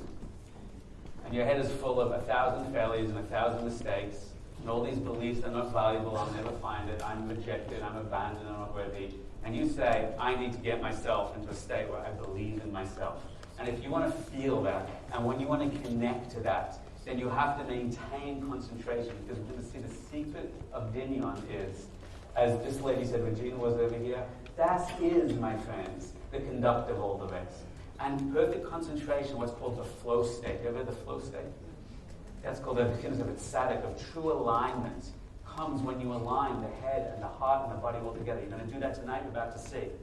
But it only begins when you begin to lock in Das to Doniel. Because when you lock in Das to Doniel, then the heart aligns, and then the body aligns, and then you have true alignment. Once you have those aligned, by the way, there's parts we haven't gone into called soul, called neshama, called chaya, called yechida. And those higher levels of superconsciousness, of insight and divine inspiration, they drop in once the system is aligned. And you can see that's the core of motivation. Alignment is the core of motivation. When your entire being is in that state, you're in that flow. So this is how you're going to get there. How do I choose? I want to feel better. I want to have good self-esteem. So let's say you want to focus on one thing. Here's the practical. And then we're going to unlock this in a couple different ways tonight. I get a piece of paper. And I write in the middle of the page the one thing I want to focus on. I'm going to call it right now self-love. Yeah. Self-love. Great. Thin pen, I can read it, you can't. At least I'll know how to concentrate by the rest of the class. Do you see that? This is the one thing you want to focus on. This is the one thing you want to connect to. The first thing you do is you write the thing you want to focus on and connect to in the middle of the page. The next thing you do is the magic part. Watch me carefully. Cross it out. Why do you cross it out? Who can guess? Because concentration is not a dot. It's a circle. Self-love, self-love, self-love, self-love. Oh my gosh, today's in 50 minutes, I have to go get dressed. Because how many times can you say self-love? You're not connecting to self-love. You're full of hate and fear and doubt and pain and confusion. What you need to do is now enter the woman state. Transition from the DNA, from the masculine into the feminine. The demon will need it in imagery, in memory, in emotional reference points. It will need it in sensory reference points. Watch this. What you look is for between 3 to 5 reference points in your life of when you experience self-love. Who can think of a moment in their life where they experienced profound self-love, self-value, self-value? How many of you got one? Who can yell it out? 1 or 2 words. What would it be? When you did what? What's that? What's that? In your DNA, did somebody say? MDMA. Don't hold back, man. Just throw it out there. MDMA, fine. A moment when they were learning ABCs and they got it wrong.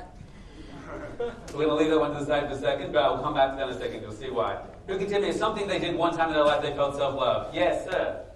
I had an experience. I did an exercise visualizing myself as a child, as a baby. Doing what? Okay, so fine. Experience of being loved as a baby, of giving that self to me, or memory, fine. So you remember that memory of feeling as a baby, that incredible love, as a baby. What's another experience? Someone graduates, and they feel like once they're not going to make it, their score in high school was terrible, but they went through college and they worked and they slaved, and that the moment of graduation was incredible self-love. Maybe it was a woman that gave birth to a child, but as hard as that is, the moment when they felt something so beautiful and so profound can come through me, and that love that a mother has. So the moment of birth, right? What's another moment of standing on the chuppah, of getting married? I don't know. As a rabbi, I'm not contractually obliged to write this one, but sometimes with people going to the Western Wall, going to the Kotel, I always find that a very beautiful example of self-love, because especially in America we have an idea that what gives me self-value, self-worth is achievement. When I get a certain amount of money, when I graduate. And therefore, when I got married, I feel self-love. But if I'm not married, then I'm not worthy of that, right? And there's a very beautiful thing I've seen many times. People come who are in the gutter, who are on the ground with no self-worth, and they go and stand in this holy place. And there's many holy places around the world. They suddenly feel this energy, this worth, this value. And it's not coming from an external kind of achievement, but an internal awakening and awareness. What you do is, you choose what you want and you cross it out, because concentration is not a dot, as a circle. It needs to move. True concentration is not static. I must focus on this. It's fluid. It's organic. It needs to move. It needs to shift. But you see, when you need to move, shift, your concentration, your Doniel, is going to focus on one thing for 7 or 8 seconds, and then it's going to jump. And focus on one thing for 7 or 8 seconds, and it's going to jump. The problem why we can't concentrate is because we don't control where it jumps to. You got that? Here's the secret. When it needs to jump, it doesn't care where it jumps to. It just needs something new. So if you then tell it, now we're going to jump to here, and now we're going to jump to here, then what it does is go, oh, I'm happy to do that, it's easy. And it goes round and round, and round and round is the feminine circle, round and round is the female energy. So it's fulfilling its energy, fulfilling its purpose, it's creating its space, it's getting its details, it's getting its tangible memories. You see what we're saying right now? So this is what happens.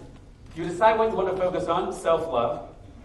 You got that? You write 3 to 5 reference points. You close your eyes. You take 15 deep breaths. You put your finger in here. You put that into your belly button. Then you close your eyes. You fall back and say 15 Sanskrit names. Not really, but if it makes you feel good, you should do it. And then you do the following thing. You go to baby. And when you go to baby, you start thinking of the time. Use all your senses, imagery, memory, emotion, sight, sound, touch. Where was the baby? What was the baby like? The baby felt love. How did it feel to be that baby, etc., etc.? And you do that for about 7, 8, 9, 10 seconds. And then after 7, 8, 9, 10 seconds, you say, but I've been married for 5 years, we still haven't had a child yet, I feel really depressed, whatever, had a child. Is that your mind now jumps itself to something depressing.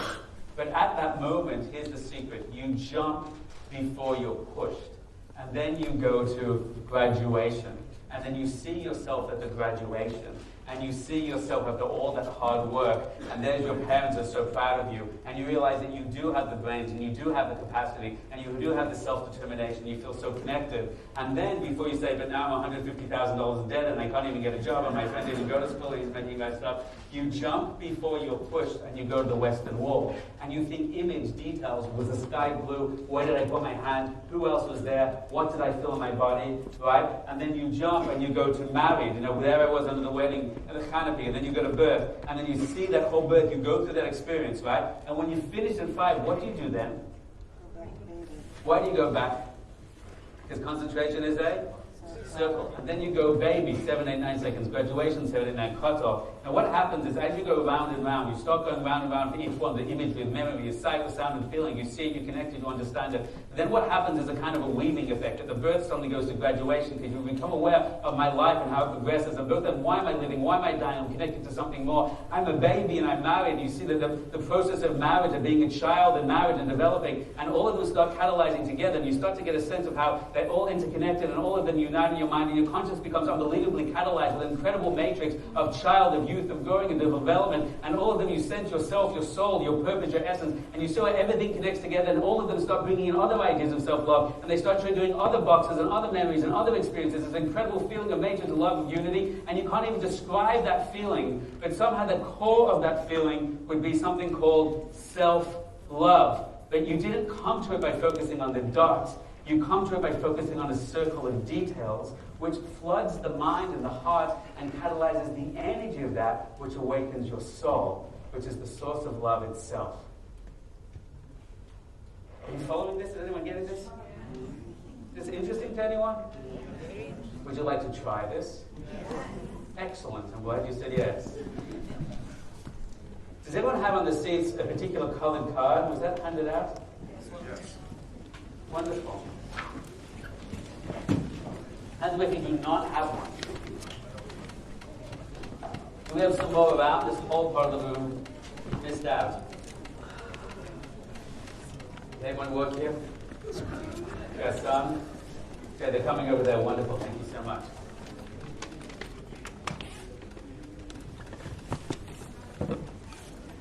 What's that?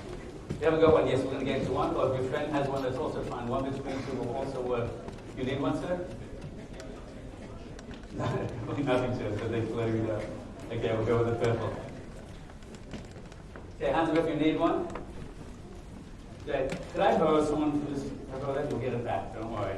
Okay, I'm going to tell you what this is in a second. There's 2 mantras on either side of the card. One says, Hashem created me holy, Hashem is God. And one says, I create love in the world. I want everyone, without knowing what we're about to do, to choose one that you most resonate with. I want you to choose one right now. And I want you to show me the one you most resonate with right now. That you want to try and try with. Everyone hold up the one that you're choosing. Hold up the one that you're choosing. Okay? Great. Fantastic. We're about to try something very interesting and very deep. Can anyone see the numbers on top of the words? Anyone guess why there's a number on each word? What's that? Rather than putting stations around the points, what if every word itself was a station?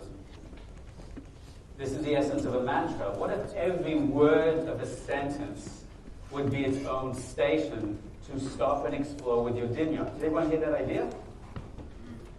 Now, as a Torah Jew, why would I choose to do it this way? You can do it this way, as I'll show you later, and also we'll play around with tomorrow, but also this right now.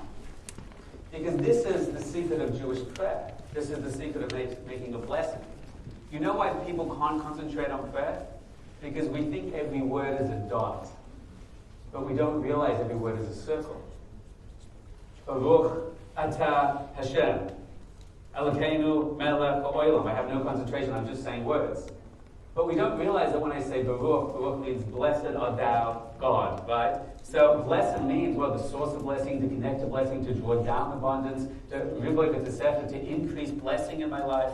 Atah, the divine, the source, the energy of everything. And you start thinking and feeling, when have you felt holiness? When have you felt connected? When we try and pray thinking words are dots, but the Baal Shem Tov said a word is not a dot, a word is a world. Every word is a world.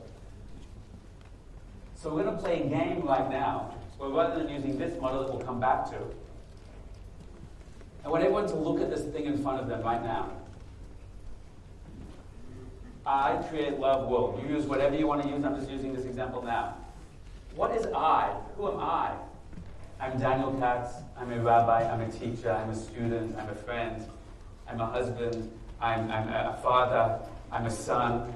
I'm so many different people. Am I the person that you see? Am I the fears and doubts on the inside?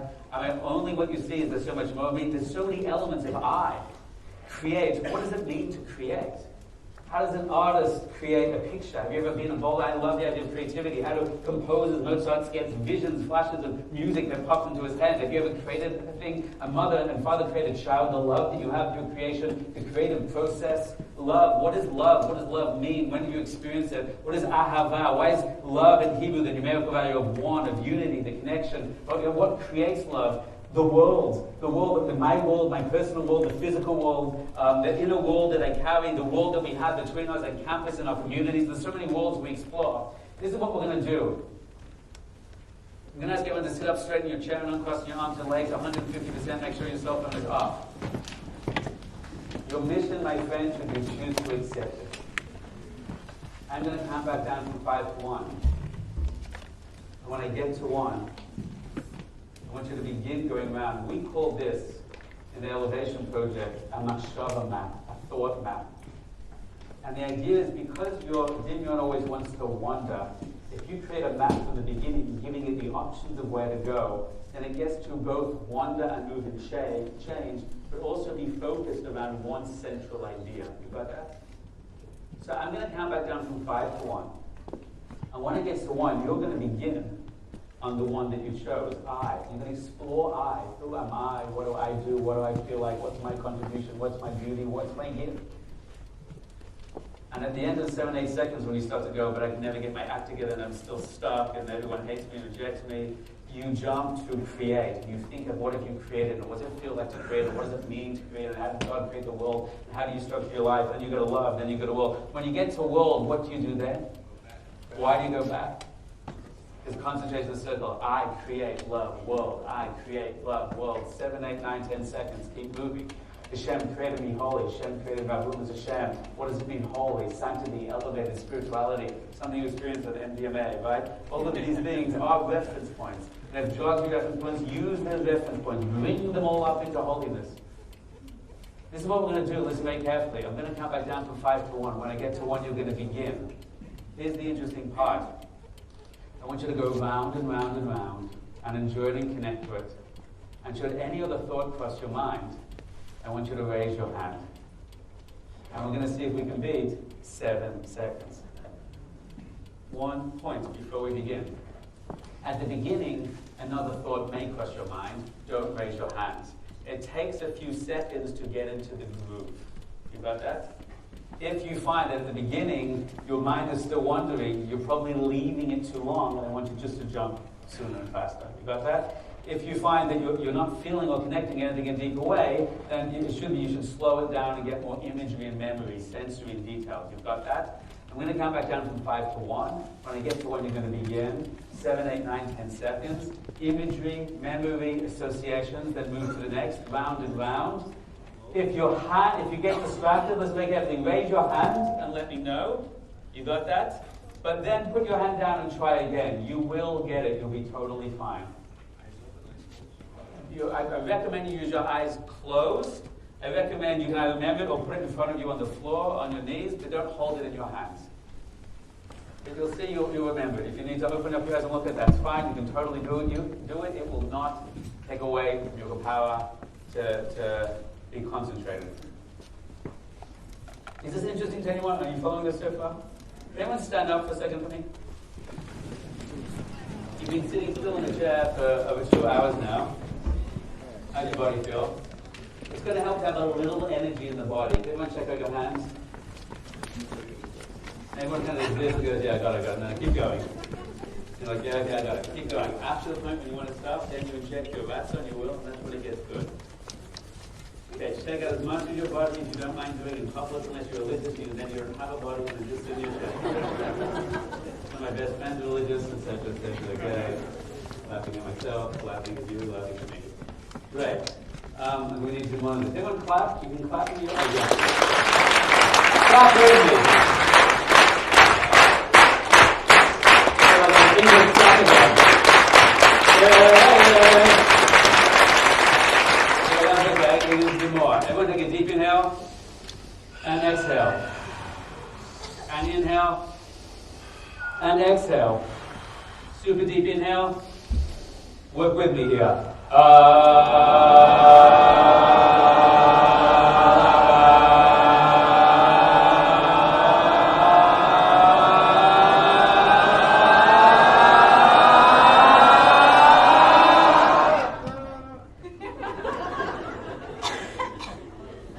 There's always one, isn't there?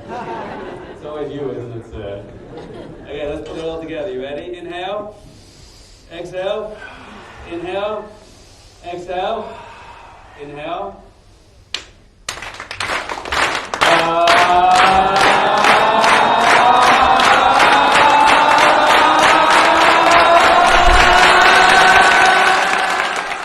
Much better. Everyone sit down in your chairs.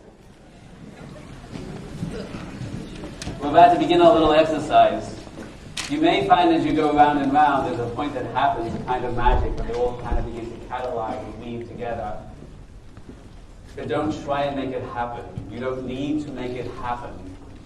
If you want to have a spiritual experience, hands up if you're hoping to have a spiritual experience. Fine, I have to tell you the secret. What's the biggest block you have to having a spiritual experience? The desire to have a spiritual experience. If you're willing to go a few minutes over tonight, we're going to do an exercise after this to take you higher. Now I just quickly want to do an exercise to show you that your mind is greater and more extraordinary than you've imagined so far. There's nothing you need to do than focus on each one. To use image, sight, sound, emotion, smell, taste, moving from 1 to 1 in 7, 8 seconds. If at the beginning you get distracted, don't put up your hand. That's normal. Keep going, keep moving, and you'll get there. You'll be able to do it just fine. What you're going to see is the easiest thing in the world. You were born to do this. Your consciousness was engineered by the master to do this. It's the easiest thing in the world. Let's take a few seconds just to calm ourselves. I'd ask everyone to close their eyes. Sit up straight in your chair. Uncross your arms and your legs. Commit to keeping your eyes closed the whole time. Whether you think it's working or not, it doesn't matter. Let's just let the magic happen. Trust in ourselves, trust in our source, and be open to all possibilities. Just allow your shoulders to relax. Allow your shoulders to relax. Allow your arms to relax. Your shoulders and arms are relaxing, are warm and relaxed. Your hands and your fingers are relaxed. Beautiful. We're in a room full of very good people, very good souls, from all different backgrounds, all coming together, learning together. How beautiful. I want you to know whatever happens right now, we've already succeeded. We've already tried, and therefore we've already succeeded. The rest is just a pleasure to explore and be curious together. Let's be curious together. Allow your chest and upper back to relax. Feel warm and relaxed. The stomach, lower back, melting away, relaxing and melting. Relaxing and melting, hips and legs and feet, relaxing and melting away, melting down. Your feet are relaxing, your toes are relaxing, just melting into the ground. Wonderful. I want everyone to take a deep exhale right now. Deep exhale right now. And then slowly inhale all the way to 5. 1, all the way in, 2, 3, 4, 5. Hold it. 2, 3, 4, and deep exhale all the way out. 2, 3, 4, 5. Hold it. 2, 3, 4, 5. Deep inhale. Go. 2, 3, 4, 5. Hold it. 2, 3, 4, 5. Go. 2, 3, 4, 5. Go. 2, 3, 4, 5. Go. 2, 3, 4, 5. Okay, come back to normal breathing. We're about to begin. I create love world. I create love world. For Hashem created me holy. Hashem created me holy. If you need to open your eyes and look at it, you're totally welcome to, but I don't think you'll need to. You were born to concentrate. You have all the skills and gifts you need to do this beautifully. Fall back and enjoy it. It's the easiest thing in the world. I create love world. Hashem created me holy. 5, 4, 3, 2, 1. Begin.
Colors, details, keep going round and round.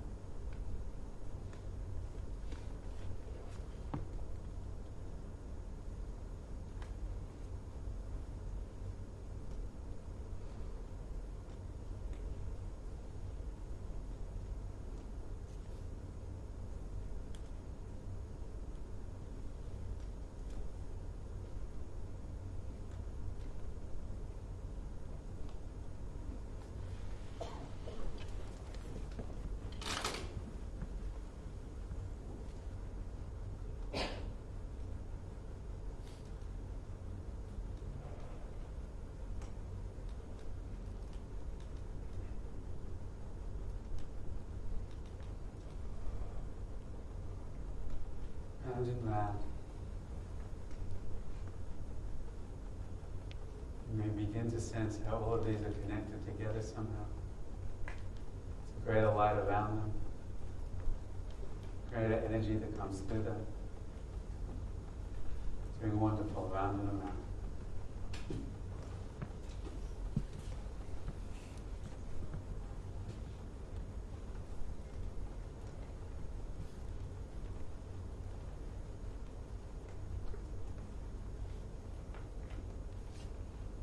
Tilt your head back, fall back into it. Round and around. You're open to receive it. Round and around.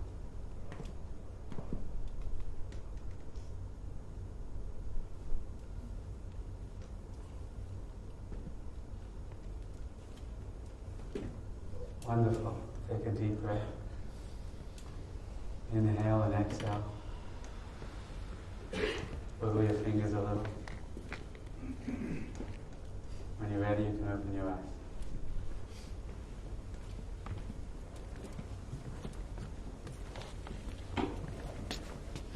Okay. Hands up if something interesting happened in there for you that was interesting to you. Hands up if something beautiful happened. Hands up high if that was beautiful for you. Hands up if basically more or less you were concentrating the whole time. Hands up high. Anyone know how long that was? 3 minutes. Round of applause for that, I guess.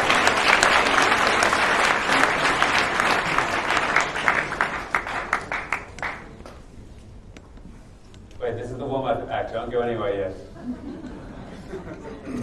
Hands up, that was like beautiful or fascinating. You'd like to share a little of what happened today. We'd like to hear a little what happened for people. What's that? I'll share. You share. Yes, sir. Stand up for us. So when I started going through it, basically realized that the words that you said, same. Right. Words connect so hard. How did that feel to experience that? Oh, great. Great. Wait. Great is judgment. What was the feeling?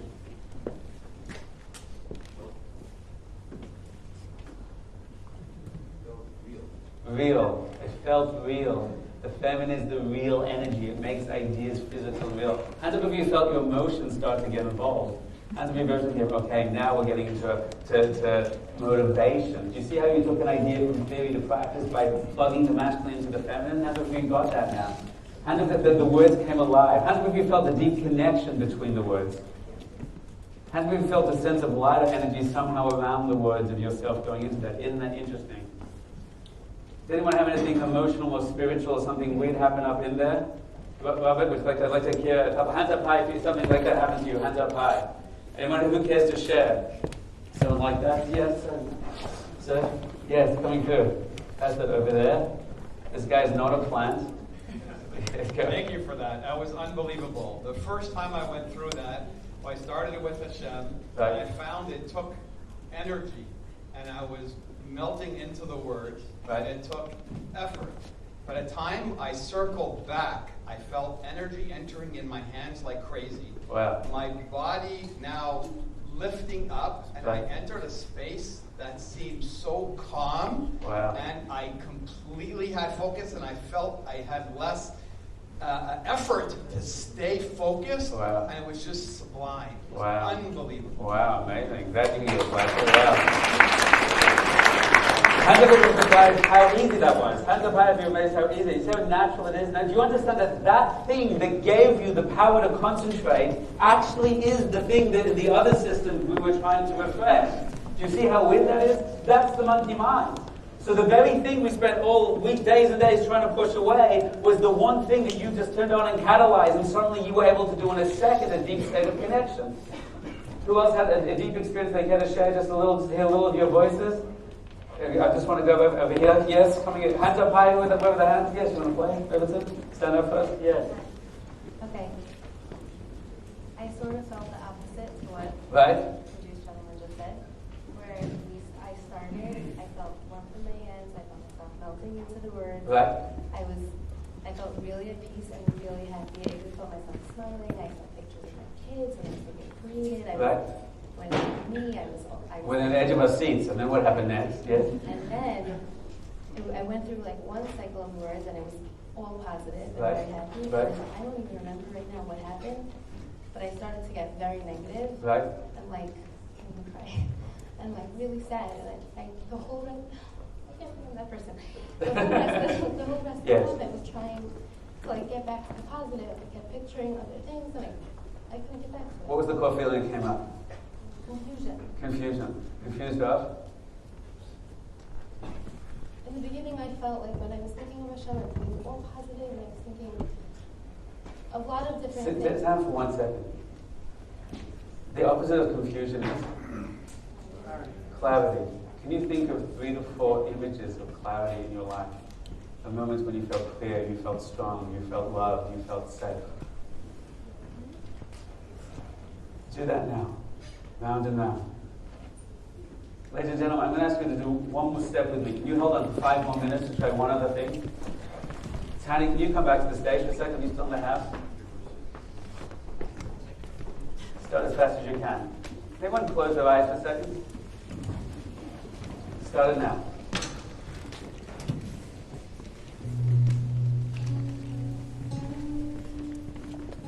Sit up straight in your chairs and cross your arms and your legs. Right now, whether you know it or not, whether you believe it or not, you have something infinite within you. An infinite life, infinite love, infinite truth, infinite goodness, infinite state of peace. Some people believe in God, some people don't. Some people believe in Torah, some people don't. It doesn't matter. It's there. And in that place and in that state, you are loved beyond your capacity to comprehend. Your hand is a part of you, your nose is a part of you, your intellect is a part of you. And this highest consciousness of light, of infinite connection, is just a part of you. How do we access a part of mind which is above mind? We align the lower part of our consciousness to that value, to that feeling, to that energy. Then we just simply fall back into it. I want everyone to choose right now one example of a moment in their life where they felt incredible love.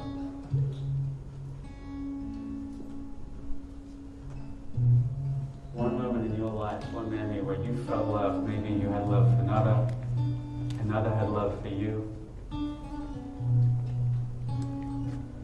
want you just to step into that right now. See it, feel it, watch it as a story. Tell yourself the story and watch that scene. Find the most powerful moment of experiencing love in it. Then rewind and play that scene again and watch it again. Look at all the colors, emotions, the sights and sounds, feelings in the body of love.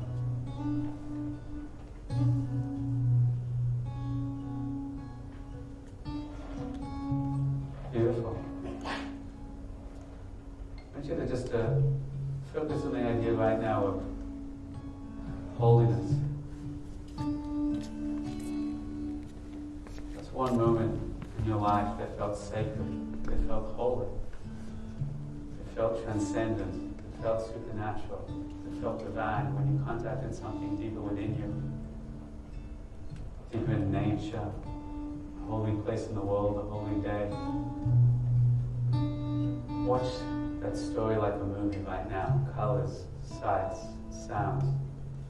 Rewind and play. Rewind and play. Holiness, whatever it means to you. Maybe it was a drug trip. That's fine. You experienced something profound. Take it and elevate it in right now.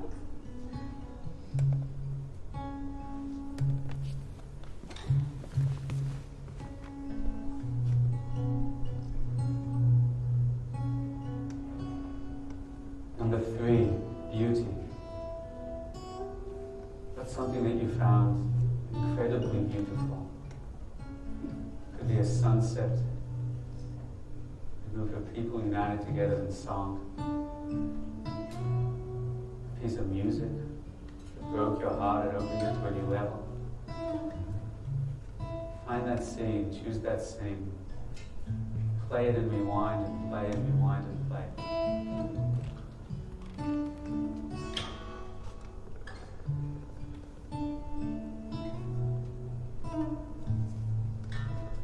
Colors, sensations, smells.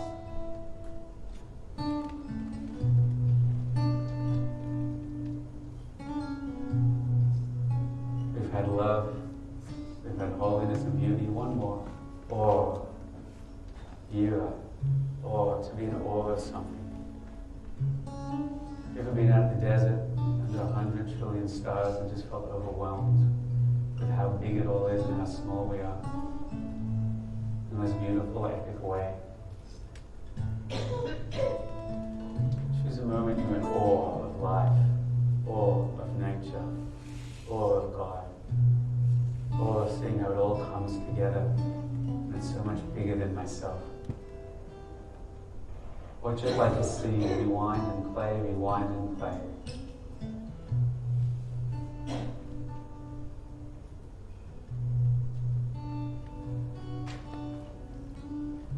I want you to begin to cycle now through these 4. Love, holiness, beauty, awe. Love, holiness, beauty, awe. connect to each one, round and round. Take your time. There's nowhere else to be. There's nothing else you have to do. See and feel each one. Round and round. Go.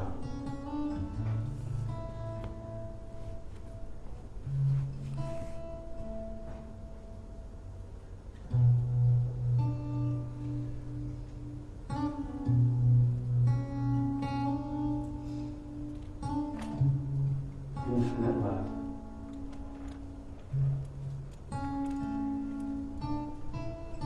Infinite beauty.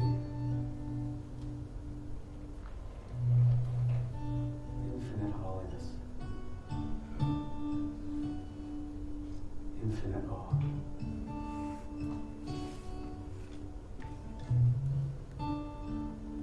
As we go round and round, I want you to begin to be aware of each of these are intercluded with each other.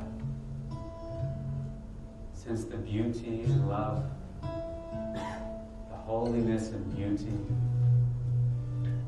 the awe and holiness, the awe of love. How each exists, supporting the other in the most profound, mysterious way.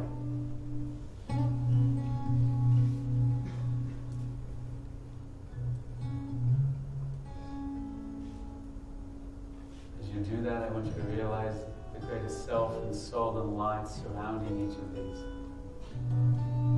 There's a light around you right now. I want you to choose and believe right now you're connected to all the souls in the room. All these incredible souls in this room, full of love, full of awe, full of holiness and sanctity. So beautiful. Choose and believe right now we're all connected together. And return round and round.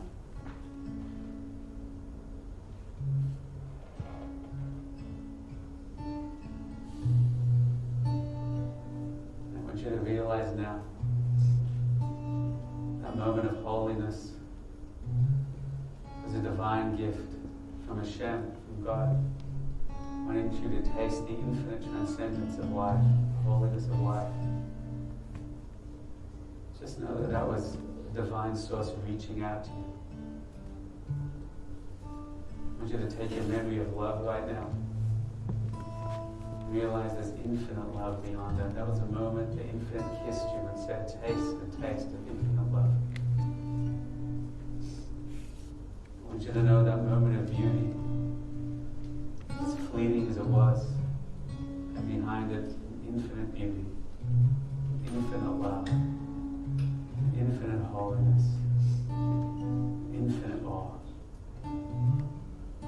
Trace past each one to the source that unites them all. See that source of infinite light above your head. Most divine, holy, awe, love, shining down into you right now. Tilt your head back and open your arms, open your hands to receive it.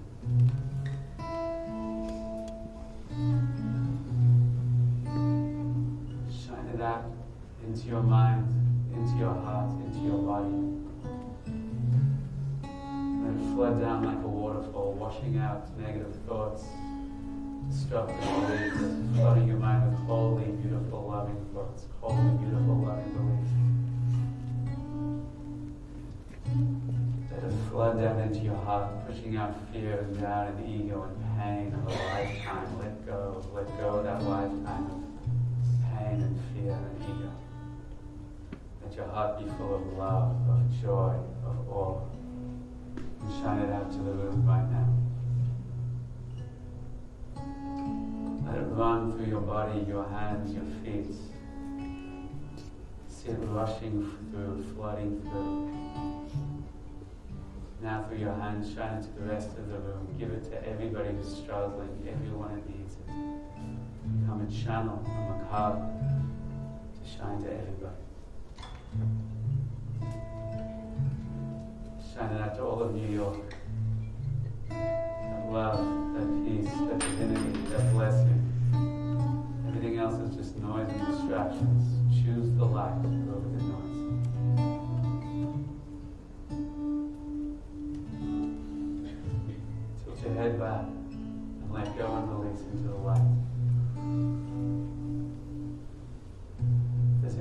ecstatic spiritual master from Jewish history, man or woman, Abraham, Sarah, Isaac, Jacob, Reb Nachman, Baruch Rebbe, any great spiritual master.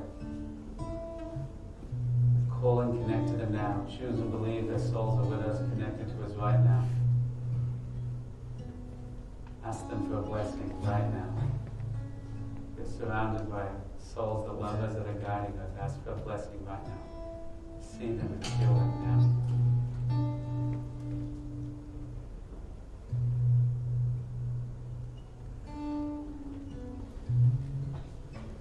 Take one more minute to pray with all your heart. If you believe that Hashem, His divine source, speak with all your heart for what you need, what you yearn for. If you don't believe, use the law of attraction, the power of will and intent to will, intent, and envision a better life, a better future, the healing you seek, emotional healing you seek, the release of the darkness, the opportunity for goodness, the peace and blessing for your family. You are connected to the source. You are one with the source.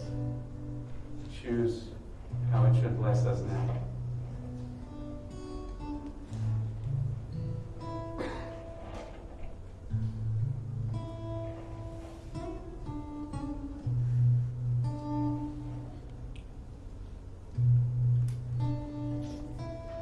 Wonderful. Finally, if there's someone else you know in your life that needs a blessing, that needs prayer, pray for them right now and see blessing and life flooding to them right now, healing them in real time, giving them their needs right now. It doesn't matter if you believe in God or not. Light within you is a powerful thing.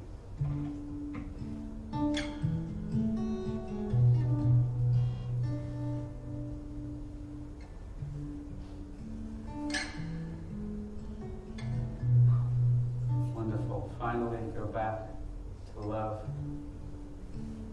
to holiness, to beauty and honor. Love, holiness, beauty and honor.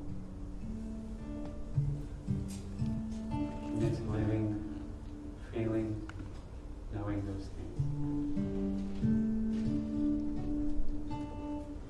When you're ready, you can take a slow deep breath and open your eyes.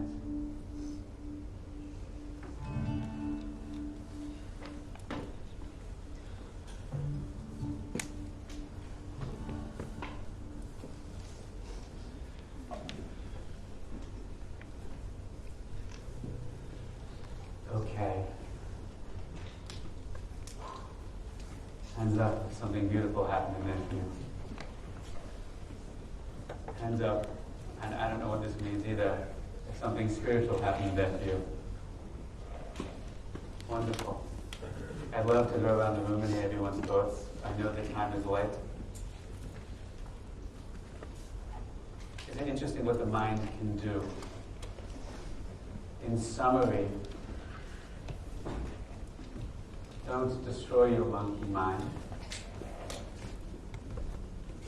Elevate your monkey mind.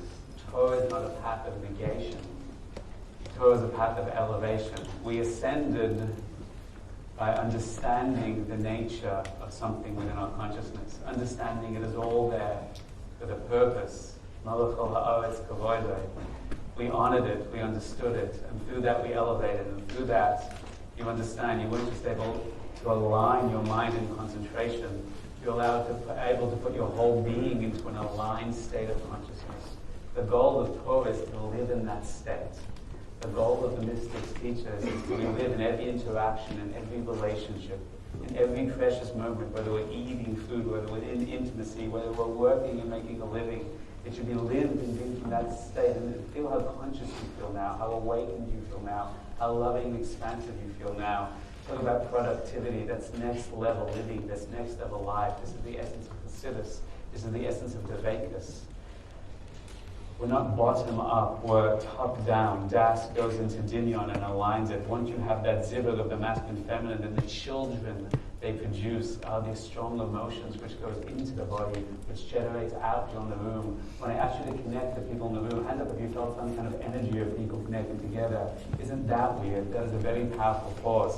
When I asked you to connect to souls of spiritual masters, anyone feel that soul was with them or guided them? Now you're all really weird. Don't tell anyone you did that.